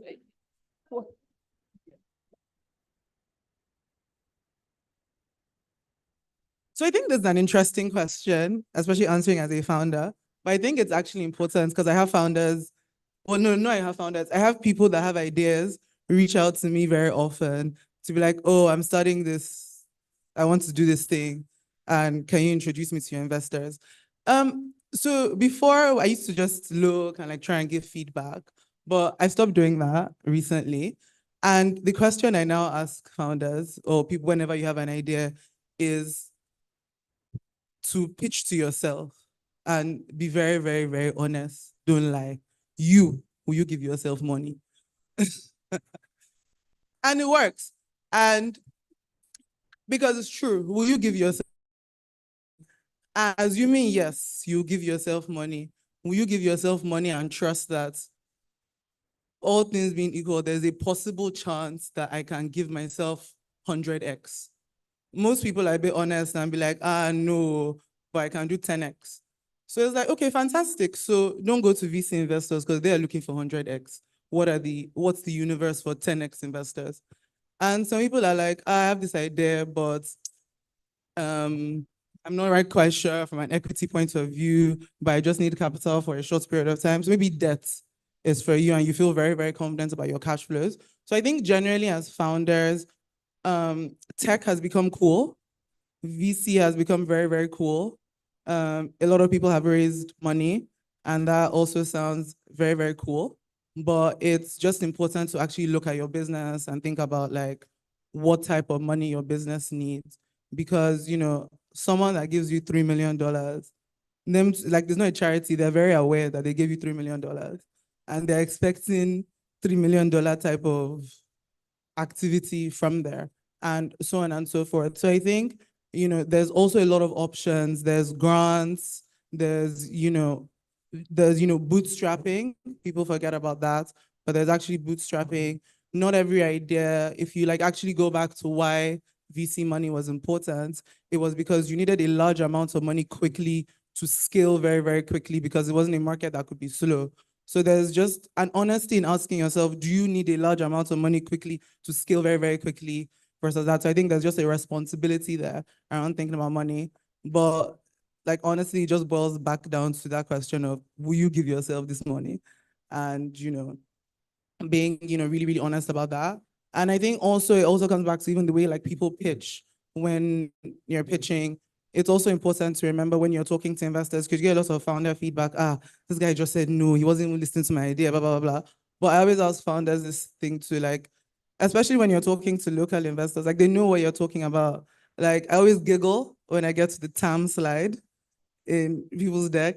We're all in Africa, or in Nigeria, there's no $10 billion market size here, stop it. You know what I mean? So it's also important to do that and then start asking yourself, for you to be a company that makes $1 million a year, are you saying that you need to win 100% of the market and 200 million Nigerians need to be your customer? Then VC money is not for you, right? So I think that's just the general thing, and matching your business goals to the amount of money you raise. And genuinely as a founder, just remembering that equity is expensive money and you want to hold on to as much of your company as possible. And the best way to hold on to as much of your company as possible is to just keep doing it with as leanly as you can, so you can prove to, our investors like this to give you large amounts of money, I would say. Thank you. That's great. Can I just add something to that? I think there's just to jump off the point that Yama was making about wearing tech is cool. I think we kind of need to get over that. There's not really that much difference between us and EREC that's selling food down the road, right? Still the same thing. I think one thing that I'm spending a lot of time thinking about is the big businessmen that we have in Nigeria today, where we know who they are. They had no access to venture, but they've built huge behemoths, right? They've built multi-country businesses. And I think that there's a lot of lessons that we can learn from them in terms of how we can also access capital. I also think that the environment that we're moving into now, where it's way more difficult to access capital, makes it more important to look at what they have done, because it's not easy to go from one branch of a bank to 50-something African countries. There's zero venture. Yeah, you might argue that there was a lot of dilution and all of that, but they found a way. So I think the key thing that I want to add is there's a lot of really great businessmen in Nigeria today. Not every time Mark Zuckerberg, not every time Peter Thiel, right? Sometimes those guys, there's something we can learn there too. Thank you. And speaking of that, what sectors interest you? So Olumide, Olu, Tosin, what sectors would still interest you now, right? Was it still another payment company? Is it another investment company? What things would interest you? Is it the whole key AI, anything data analytics? What are things that people are building that you still see a massive untapped opportunity that should be tapped? That should be tapped. I think, we're investing in Africa, starting out from Nigeria first. I think I was speaking to a friend who is a partner in one of the biggest fintech funds with a couple $2 billion under management. And he said, and they were in Nigeria looking at companies. And he said, when they look at and they invest in the US, invest in Europe and so on, that when they see certain problems in the US and they are being pitched by founders, that they find themselves asking some key questions like, is this a real problem, right? Do people really care about putting their dogs in a holiday home, right? Or is that a real problem? In Africa, it's not a real problem, but they look at it. It is for me. That's answering the question. There's gap in the market, but there's no market in your gap. You are the only market. After you keep your own dog, who will I sell to again? But if you come back to, but they came to Lagos, right? And he said, looking at companies, that there are problems everywhere, that every problem is a real problem. Adia has this saying that in Nigerian entrepreneur, as a Nigerian, before 9 a.m., you have solved 5 problems, right? Is there lights? Will the gen come on? Would water come up? I have to call them to pump water this morning. Do you get? So you are dealing with so many problems that in Nigeria, the problems are real, right? So if Shola or Odno of Piggyverse was building something in the health tech space, I probably would still back them because there are problems to still solve there. So for me, if you look at logistics, if you look at payments, if you look at the healthcare sector, they are just problems waiting to be solved. So I think sometimes we don't appreciate the moment that we are in, right? In the sense that we are privileged to be building at this time.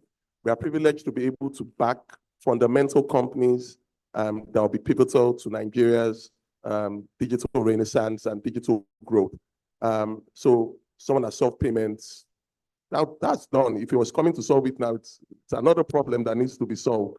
So we can back those interesting companies and that would be pivotal to what Nigeria looks like in 2050. So for me, I don't narrow myself down to certain key interesting sectors because I think that there are just problems everywhere that we need to solve.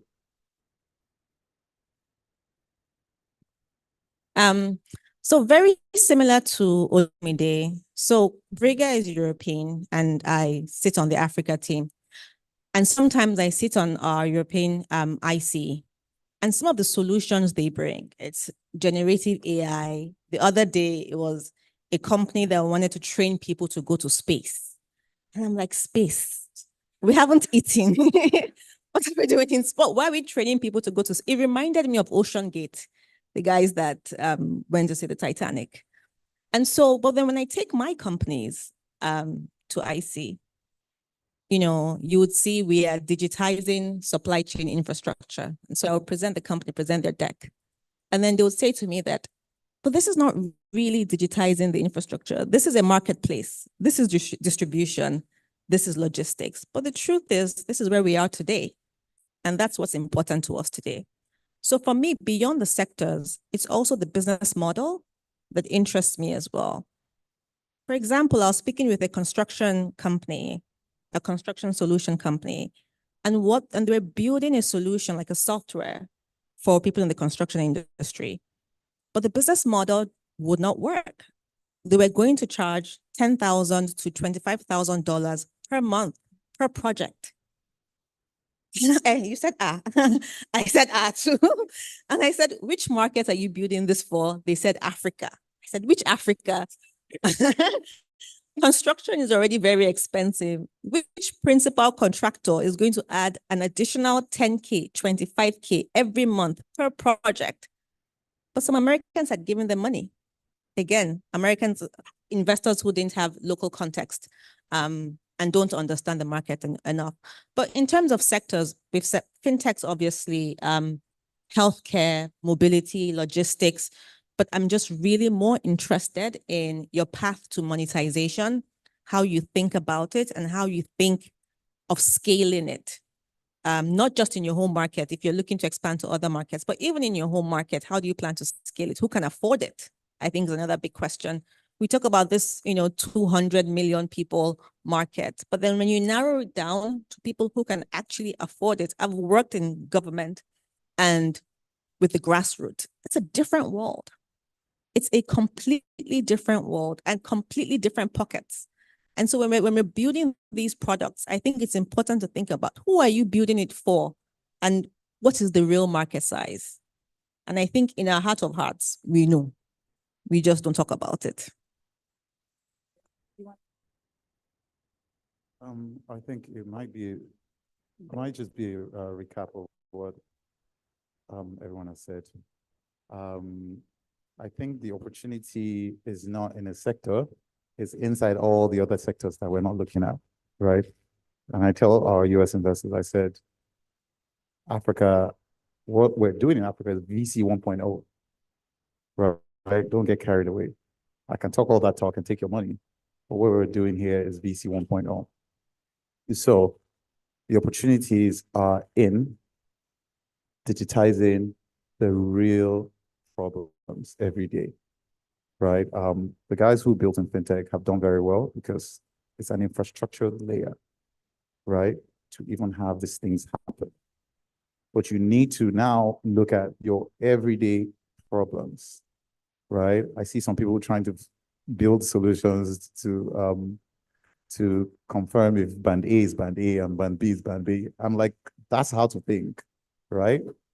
This your IoT might be expensive, but you're thinking in the right direction where you want to score every house and say, this is the electricity score. That's not a problem that you can explain to someone outside this country, right? I remember in the early days when we were trying to, gather support for people to invest in a company like MoneyPoint. And when I say, oh, this company is doing this, cash in, cash out. What is cash in, cash out? Say, is it like Square? It's like, not really.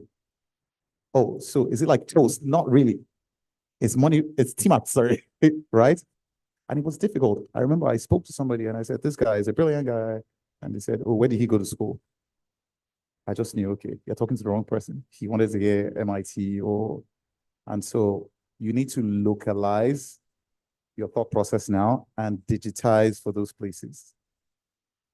Things we're talking about, AI, machine learning, they run on data. We don't even have the data. So you have to go back, we have to take a step back and look for real problems to digitize. That's in Nigeria. Outside Nigeria, like Olumide said, if you draw a straight line between Guinea-Conakry, for example, and Nigeria, you see like 7 years. So a lot of investors are looking out. The way India is a model for Nigeria, Nigeria is a model for a lot of countries across the continent. Just imagine that I land in some African countries and they have an inter-switch in that country taking 1 month to do a payment API. And I'm just like, this is gold, right? That's where we used to be. So I'm there. I'm like, if I need to speak French with you people, I'll speak French, right? Bring it. And so outside Nigeria, that's what we're looking like. Inside Nigeria, we need to dig deeper into our everyday lives and find digitization opportunities. Thank you. So I've asked you all my questions. I'm going to let the audience. Does anybody have any questions? So I got a hand. There, yeah. Yeah, you can go ahead.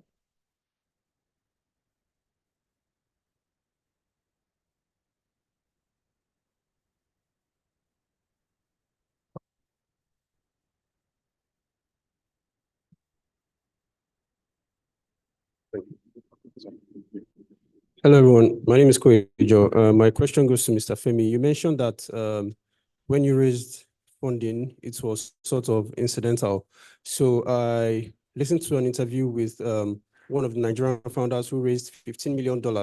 And he mentioned that at that time, they didn't need the money. And he got a lot of pressure from the investors to for returns. So how do you balance raising money before you need it and managing investors' expectations. Then secondly, how do you know when to exit? Now, this second question is for Olu and Olu.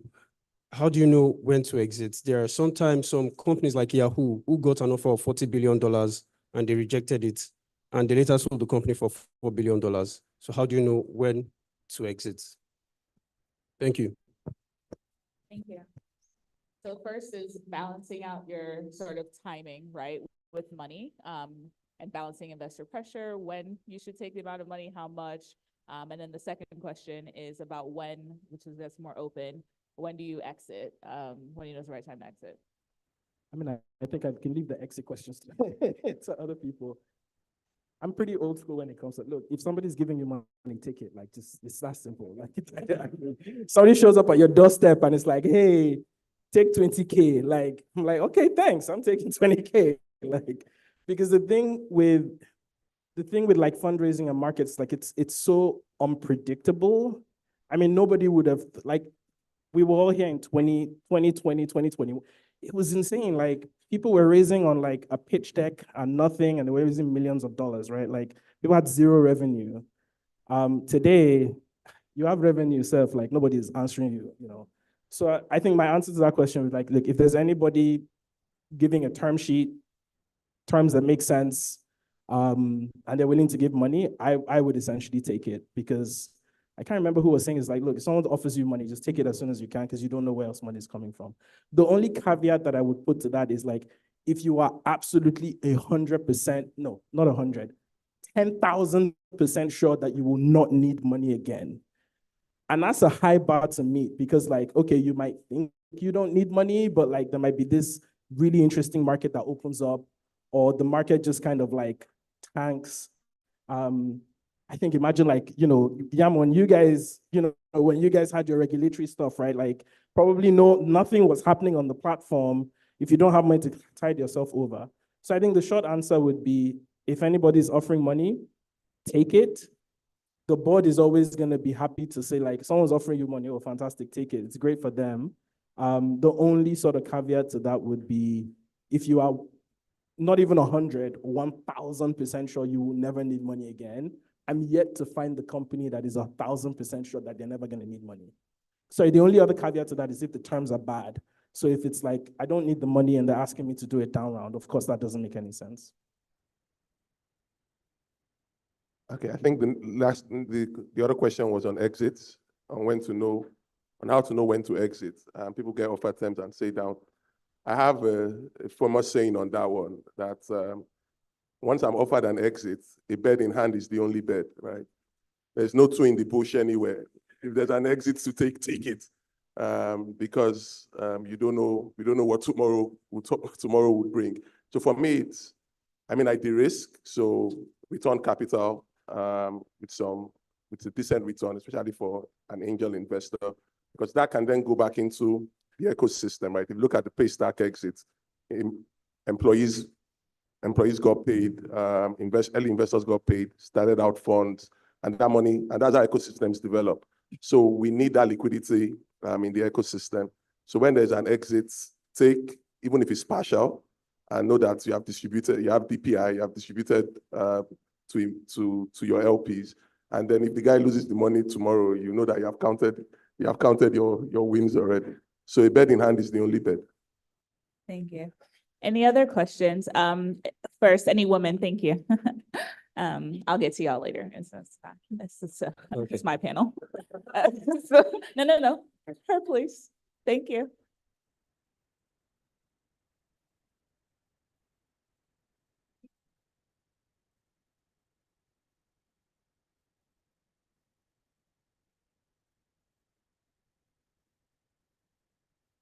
Hi, guys. Thank you so much for the panel so far. So for context, I work in venture building. So basically, I help launch and scale tech and creative startups. And what I found so far is when it comes to fundraising, it's really easy. Like when VC companies reach out to us and they're like, okay, do you have any founders within your community that are building in fintech and agriculture, logistics, e-commerce? It's really easy to get those yeses and to get that funding. But when it comes to the creator economy, I've noticed for a sector that is so promising and actually contributes a higher, well, the same, if not a higher amount to the country's GDP. Everyone's just like, yeah, no, creatives, no, I don't want. And it's kind of, you know, I just want to know why from a VC perspective, and what would you say people like us in sort of like the venture building industry can do to solve that problem, to make it, I guess, more backable? Thank you. I think I'll take that question because it's something I feel strongly about. The one word is storytelling. And it's counterintuitive because you would expect that people who are creatives should be ordinarily good at storytelling. The problem is they're used to telling one type of story to one type of audience. And when it's time to shift, it becomes very difficult. It's like pulling teeth. I did have an experience where I was helping one of the probably biggest names in Africa raise money for their creative fund, right? And sometimes I literally had to clench my fist and say, just keep quiet when I'm talking.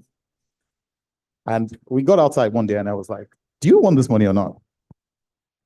And the problem is that you have to tailor a story to who you're telling it to, right? A lot of times, creatives live in their own bubble, right? And they think that the information they've given you should be enough, but that's not what I've asked you for. And it's a weird space for me because I feel like I'm half left brain and half right brain. For example, I probably didn't pass maths till I was in SS3, right? But I was good at creatives. I would play music, do everything, do sports. I even thought I was going to play professional football. And then I see myself in this place where these people are coming and they say, oh, this guy's a finance bro. And I'm just like, I'll take the name, but what do you have?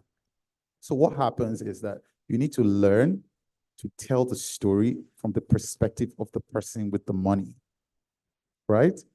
If you see a child holding candy and you want to take that candy from them, right? You don't tell them, oh, give me this candy, I'll put 500K in your trust fund. They don't care. Or you say, iPad, candy. And they hear Coco Melon playing on that thing. Now you're speaking their language. So when you're done with your creative side, and now we started literally helping some creatives to put together their story.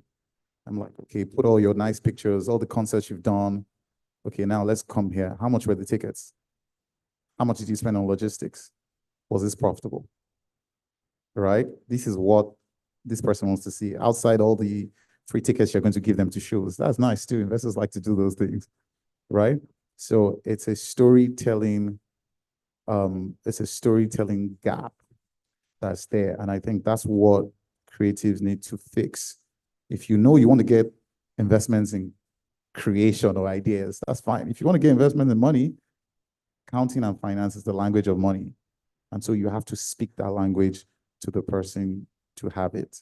So you have to step to the other side, put yourself in that person's shoes. What are the objectives? I want to make money for my investors and make so much that I have some to take home. So if you come to me and telling me you have 50,000 impressions, okay, let's get to the money, right? And so if you bridge that storytelling gap, I think you'll make it. Awesome, thank you. Okay, I'm gonna take two more questions. So I'm gonna let you have, and then like one over here. Okay. Hi. Hello. Okay, actually, great idea. I appreciate that. Okay, so I'm gonna let you ask your question, then you ask, and then you ask. Okay, and then Yeah. I'll distribute that. So because I'm building a product around creatives, yeah, I would really want to sharply, add to that before I answer my questions. Yeah. So creative economy is really tied to advertising technology, OTT, and distribution. If those three technologies are never ripe in Africa, the creative economy would never strive. It would not grow if advertising tech, OTT streaming, and distribution is gotten right. So if you're a creative, you probably should start working around OTT and distribution. Yeah. So I run an AI lab, and I'm very, very focused around the 5 years from now, and I believe like investors are not investing in today, they are gambling in the future. So for an AI lab like myself, Shemun said that the AI ecosystem in Africa lacks a whole lot of things, especially with data. The data is very, very fragmented. So for an AI lab that we're looking to build the future, and we know clearly that artificial intelligence has the ability to increase productivity by 100x, how exactly are investors looking at investing into AIs, especially with an AI firm that can clearly show you that, oh, this is where the data is, and this is how we can centralize that data. So with respect to data centralization, what are investors looking at, with investing in platforms, businesses that are ready to help structure and centralize this data that can help us propel us into the next phase for artificial intelligence? And from a founder's perspective, what does the future of AI also look like? Thank you. Okay, next question. Yeah, I think maybe bring the mics over. Yeah, her. Good afternoon, panelists. My name is Orio Fayola. I'm a front-end engineer, and I'm a search engine optimization expert. So my question is this. Sorry, I have it written down. Okay, let's say, for instance, you already got funding for your idea, and there is market already for it, and you're already solving that problem. What happens when, in the process of solving that problem, you were able to get insight into more market? So maybe you're trying to now, so you're already focused on that one problem you're actually solving at the moment, and now you have insight into another. But what will you call that? Because you can't spread yourself too thin. So what will you call when you want to transition or give somebody else to sell that dream while you still focus on what you're doing? Thank you. Thank you. Wait, on this side.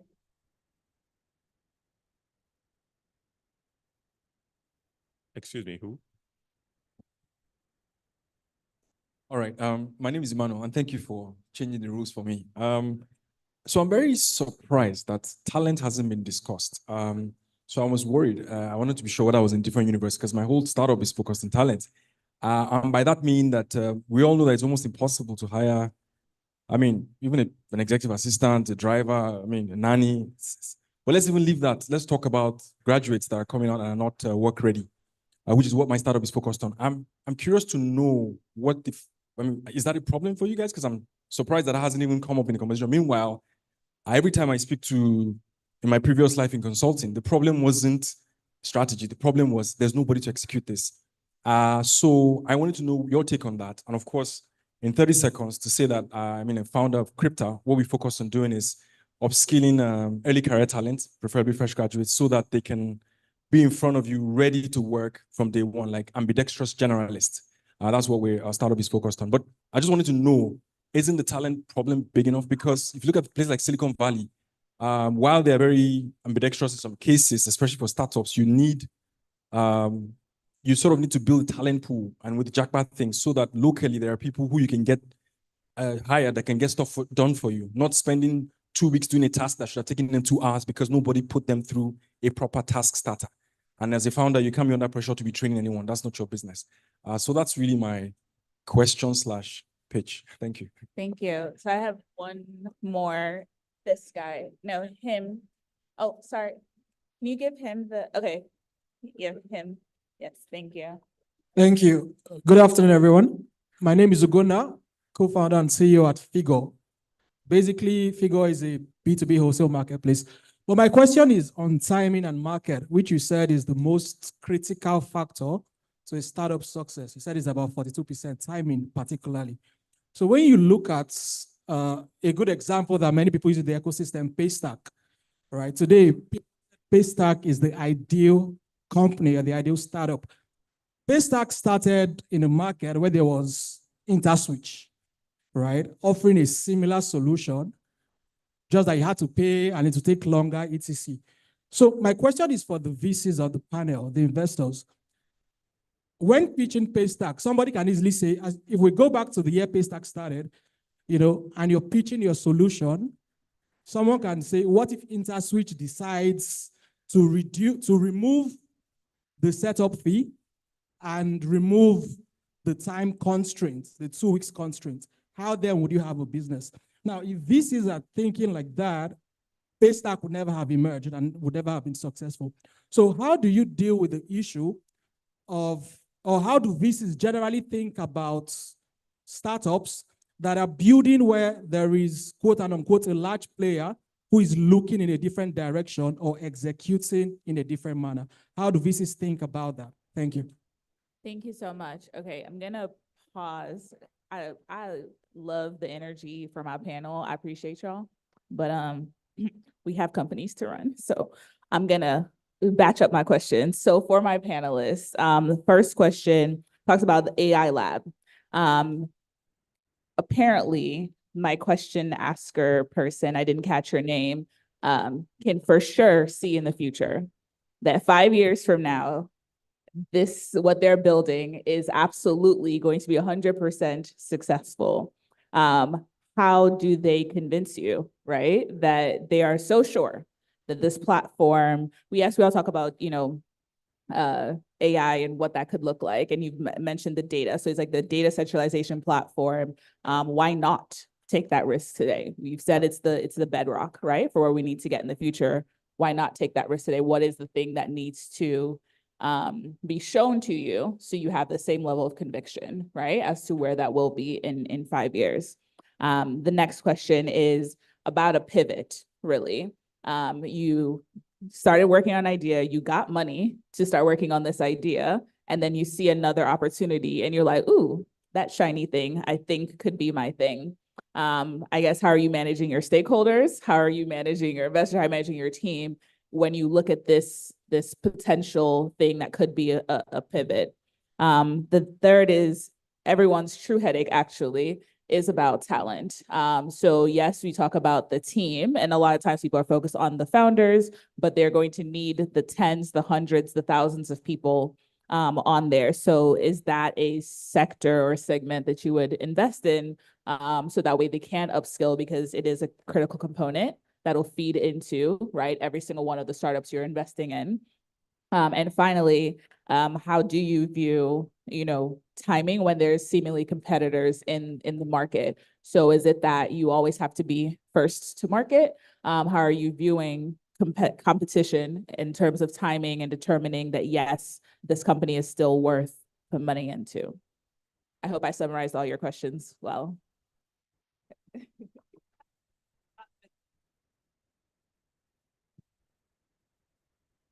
Happy to start with the first question on AI, and just to let you know how I look at it. So generally, I've seen solutions with AI as a value add to an already existing solution. So AI is making you faster, better, have more access to your customers, or be able to serve your customers better. For companies that just want to do AI, the challenge that I've seen is the path to monetization. It's not clear in the beginning.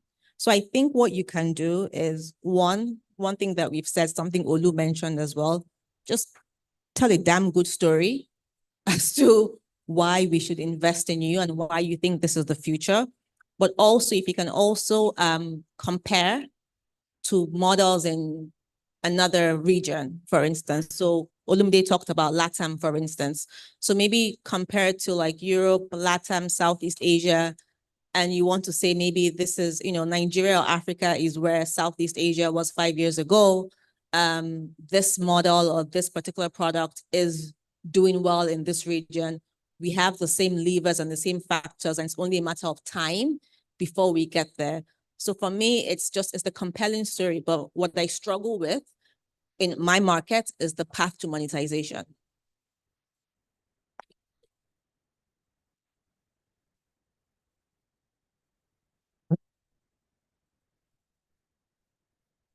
Yeah, I wanted to add something on the AI thing, because I'm a big fan of AI, but I'm also a bit of a skeptic for Africa specifically. And I think Tosin has kind of summarized it perfectly. It's like there needs to be value. AI isn't a thing on its own. No technology is a thing on its own. Like APIs are not valuable on their own. They're valuable because they do something.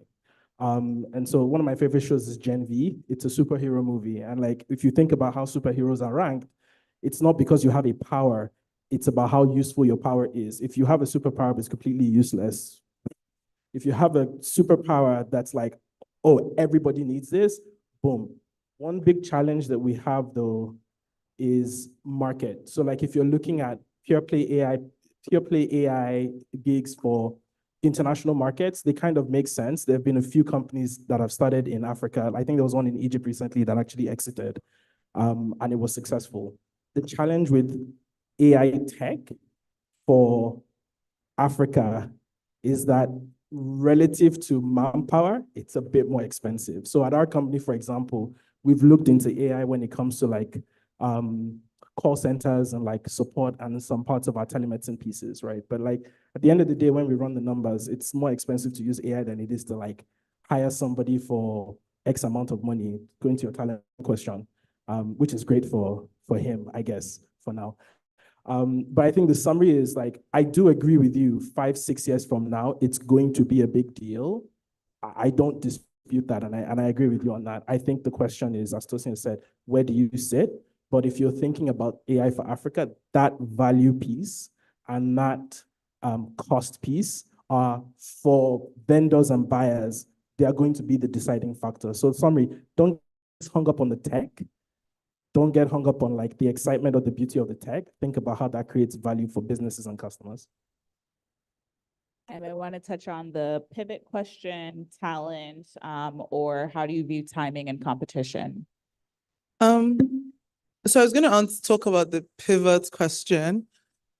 So there's a saying I think is attributed to Steve Jobs that, you know, people think focus is about like saying yes, but focus is actually about saying no to all the really, really good ideas. I think, you know, if you like most people on the panel will say, and like the investors can probably even tell you more than, you know, founders can, when you're thinking about an idea or when you start looking at an idea, it sounds so good. It sounds so cool. Every idea that is a problem, especially somewhere like Nigeria where like there's a problem, looks like $1 billion problem that is going to change the world.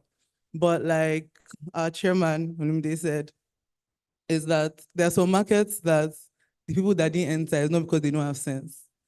And so I think it's the same thing with ideas. If you've raised money, if you're already working, so you actually have something that you're working on that you've already been able to convince investors to give you money for, that is a good idea. So it's not that it's a bad idea anymore. It makes sense to focus on that and to really, really like obsess about that and grow about that and grow at that. And, you know, most people think about most successful pivots typically happen when either the idea you have isn't working today, or like you pivot into something that like comes up across the line. For most startups, there's a scarcity of resources. Resources are very finite. So, you know, we're not all Amazon that can, you know, have a marketplace and do AWS and have Amazon Prime. That requires a large amount of resources. So it always makes sense to really, really look and focus on what you're doing and really, really try to scale it. Obviously, there's, you know, few and like the unique circumstances where you've actually hit gold and you want to focus on that. But it's just worth remembering that's really, really rare. And then really, really researching and looking deep into this like super shiny thing. And then you'll obviously also, if you actually do decide to pivot, have to, you know, obviously go and speak to your investors. And because the money they gave you was for idea A, do you know that they wanted to invest in idea B? Obviously, you already have their money, so, you know, but there's an accountability that comes, you know, with it. There's, you know, thinking through, you know, showing that you can stick at it, because half of this startup founder game is just going again another day. So it's just something to really, really think about. But just remember, focus is about saying no, because a lot of stuff sounds really, really cool. So from a founder who's actually started one thing and then seen another thing that's like, oh, this is shiny, we should do this. I think many times we think about, you know, investors, these guys is like, oh, they gave me money and like they're investors. But typically the way they want to provide value is by being a touch point, right? Like I like to work on the assumptions, like most people are kind of reasonable and very often they see a ton of companies. So the point I'm trying to make is like, if you have this new shiny thing that you want to go, it's like, talk to the investors themselves and just be like, hey, I have this really great idea. I think it makes sense. I'm still focused on this thing, but I just want to get your idea on like what this is. Yes, some might be like, no, like we give you money for this thing. But there's some that will be like, oh, this is interesting. Let's talk about this more. Or it might be, oh, no. As Oga said, there are some people who have tapped this thing and I see like tons and tons of them all the time. And from our experience, so for example, we started in the health insurance space. We also function in the primary care space because we saw a gap where we would pay third-party healthcare providers, but customers would just get like a really bad experience. And for us, it was like, hey, there's an opportunity for us here to open up our own clinics. But we didn't do it on our own. Like I called the board, Tijan from Partech, who's like our board member, fantastic guy. I was like, hey, Tijan, we want to do this thing. What do you think? And it was like, awesome idea. I love it. It makes sense. Like, how do we make this work? And very often, if we stop looking at the investors as like these people that just give you money and walk away, that's a bad investor. That's like the investor you do not want. But the investors you do want, and you should leverage them, are the ones who come say, hey, take my money, and here's my time as well, and I can give you insights, and I can make connections, and I can help answer questions that you have. Awesome. Last two questions y'all want to touch on real quick? Yeah. I think my question, I said my question. My response is more towards the question the guy and figure asked. Sorry, I didn't catch your name. Well, I feel like that question is naturally for me because I've seen emails with the name figure flying around. So before you go and report me to Twitter, let me.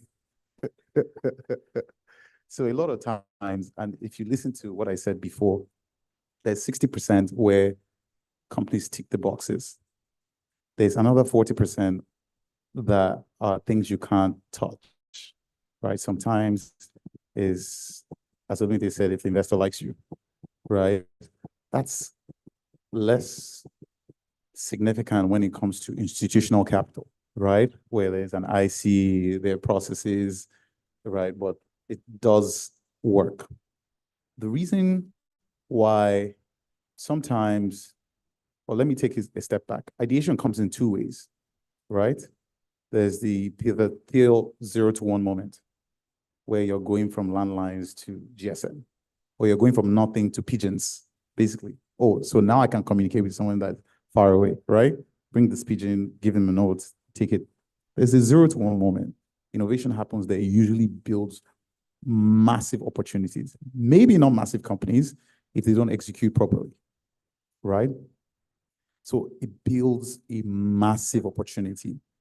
And then there are also those incremental times. The thing is, if the incremental opportunity is big enough, an investor might see opportunity there, right? So there's the landline to GSM, and then there's the interswitch to Paystack. The devil is in the detail. Because if you say, as long as there's an incremental benefit, as long as it says the gap, is the gap big enough for a company to want to exist? And that 40% of that is subjective. At the interswitch time, there probably were a lot more factors. First of all, the amount of online businesses were small. All the hair and cream vendors you see on Instagram today didn't exist. Was Instagram even here? No. Right? And so for an interswitch, even that market that they were serving lacklusterly, right, was small. But something started to happen. And this is what happens with infrastructure plays.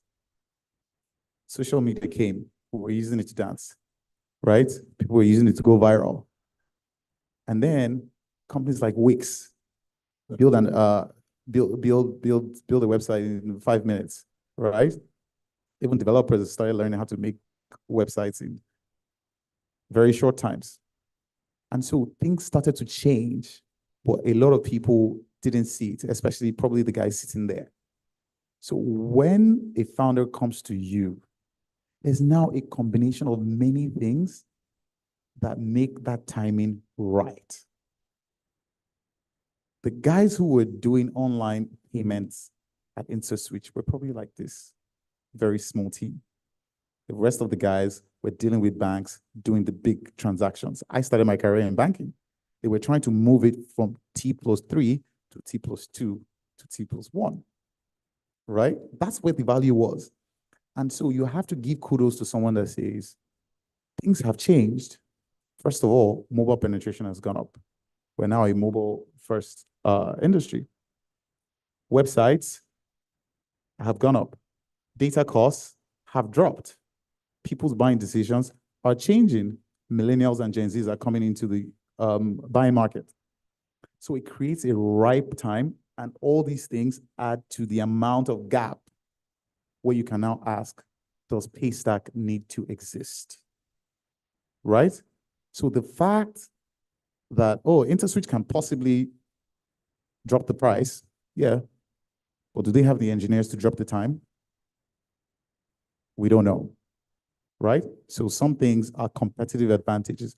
So the fact that there's an incremental benefit on something, right? If you like to eat amala in VI and you hear that for the same price, someone is giving the same amala instead of 1 meat, 2 meat in Aja, are you going to go? Yes.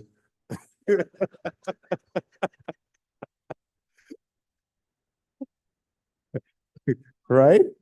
Are you going to go? And if you're an investor and someone comes to you and all they have to say is that they're not even saying amala is lighter. They're just saying they give 1 meat, we give 2 meat. We're like, we've heard you, but it's not enough to build a company around. Right?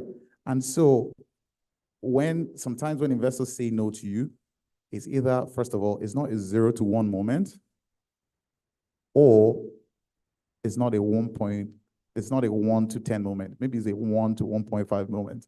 And the person is just saying, this gap is not big enough to have a company. And so that's how you want to think about the incremental value when you're improving on things. And that's why sometimes investors say no.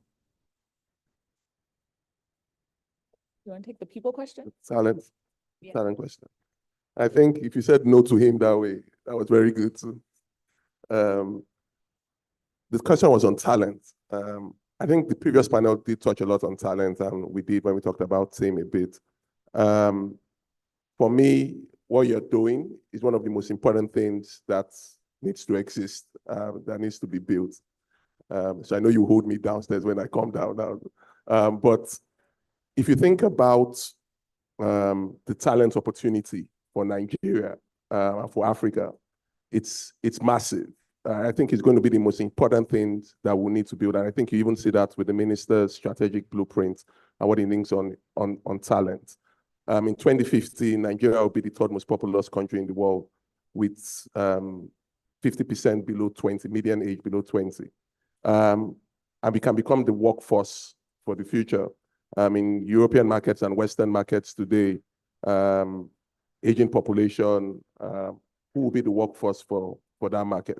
India has seen that, and like I said, if you look at both markets, you can see what would happen. We'd have a younger population then.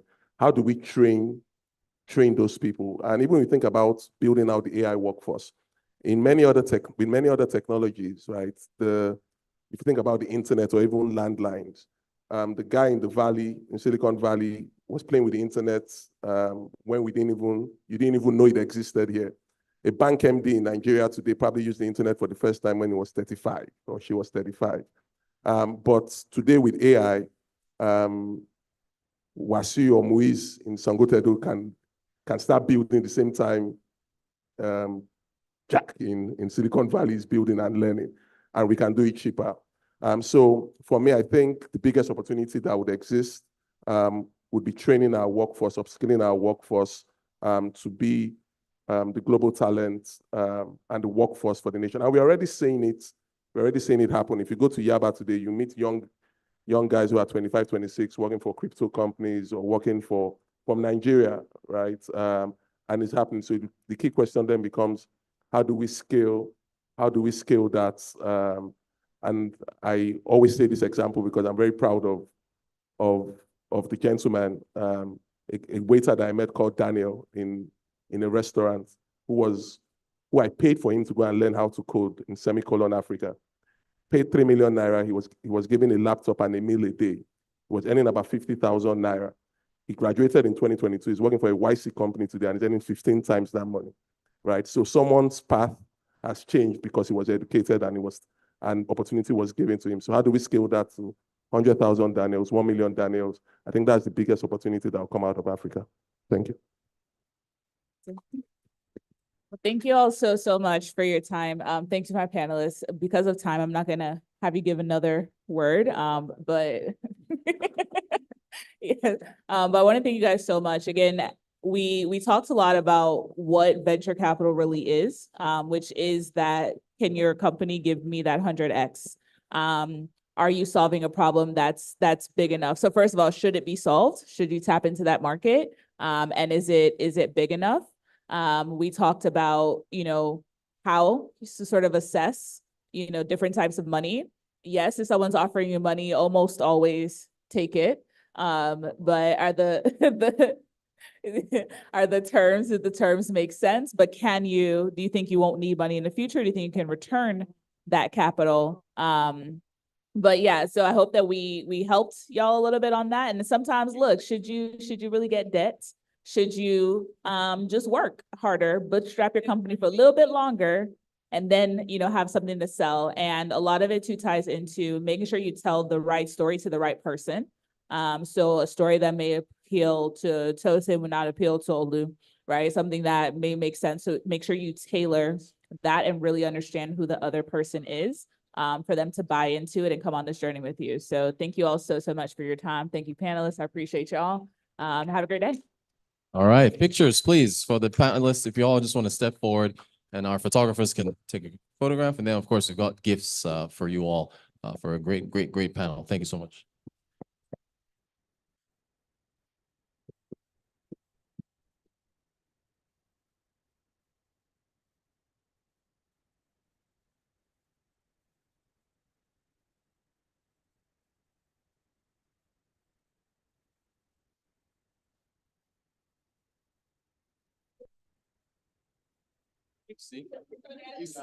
Let's just look at.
afternoon, ladies and gentlemen. Thank you so much. We've come to the end of the third edition of the DOA breakfast session. Would like to thank, on behalf of the firm, I'd like to thank the keynote speaker today, Mr. Alex-Adedipe. I'd like to also thank all our panelists. It's been such an insightful day with conversations on collaboration and all of that. We have lunch next. We would like you to join us. And thank you for joining us. Thank you.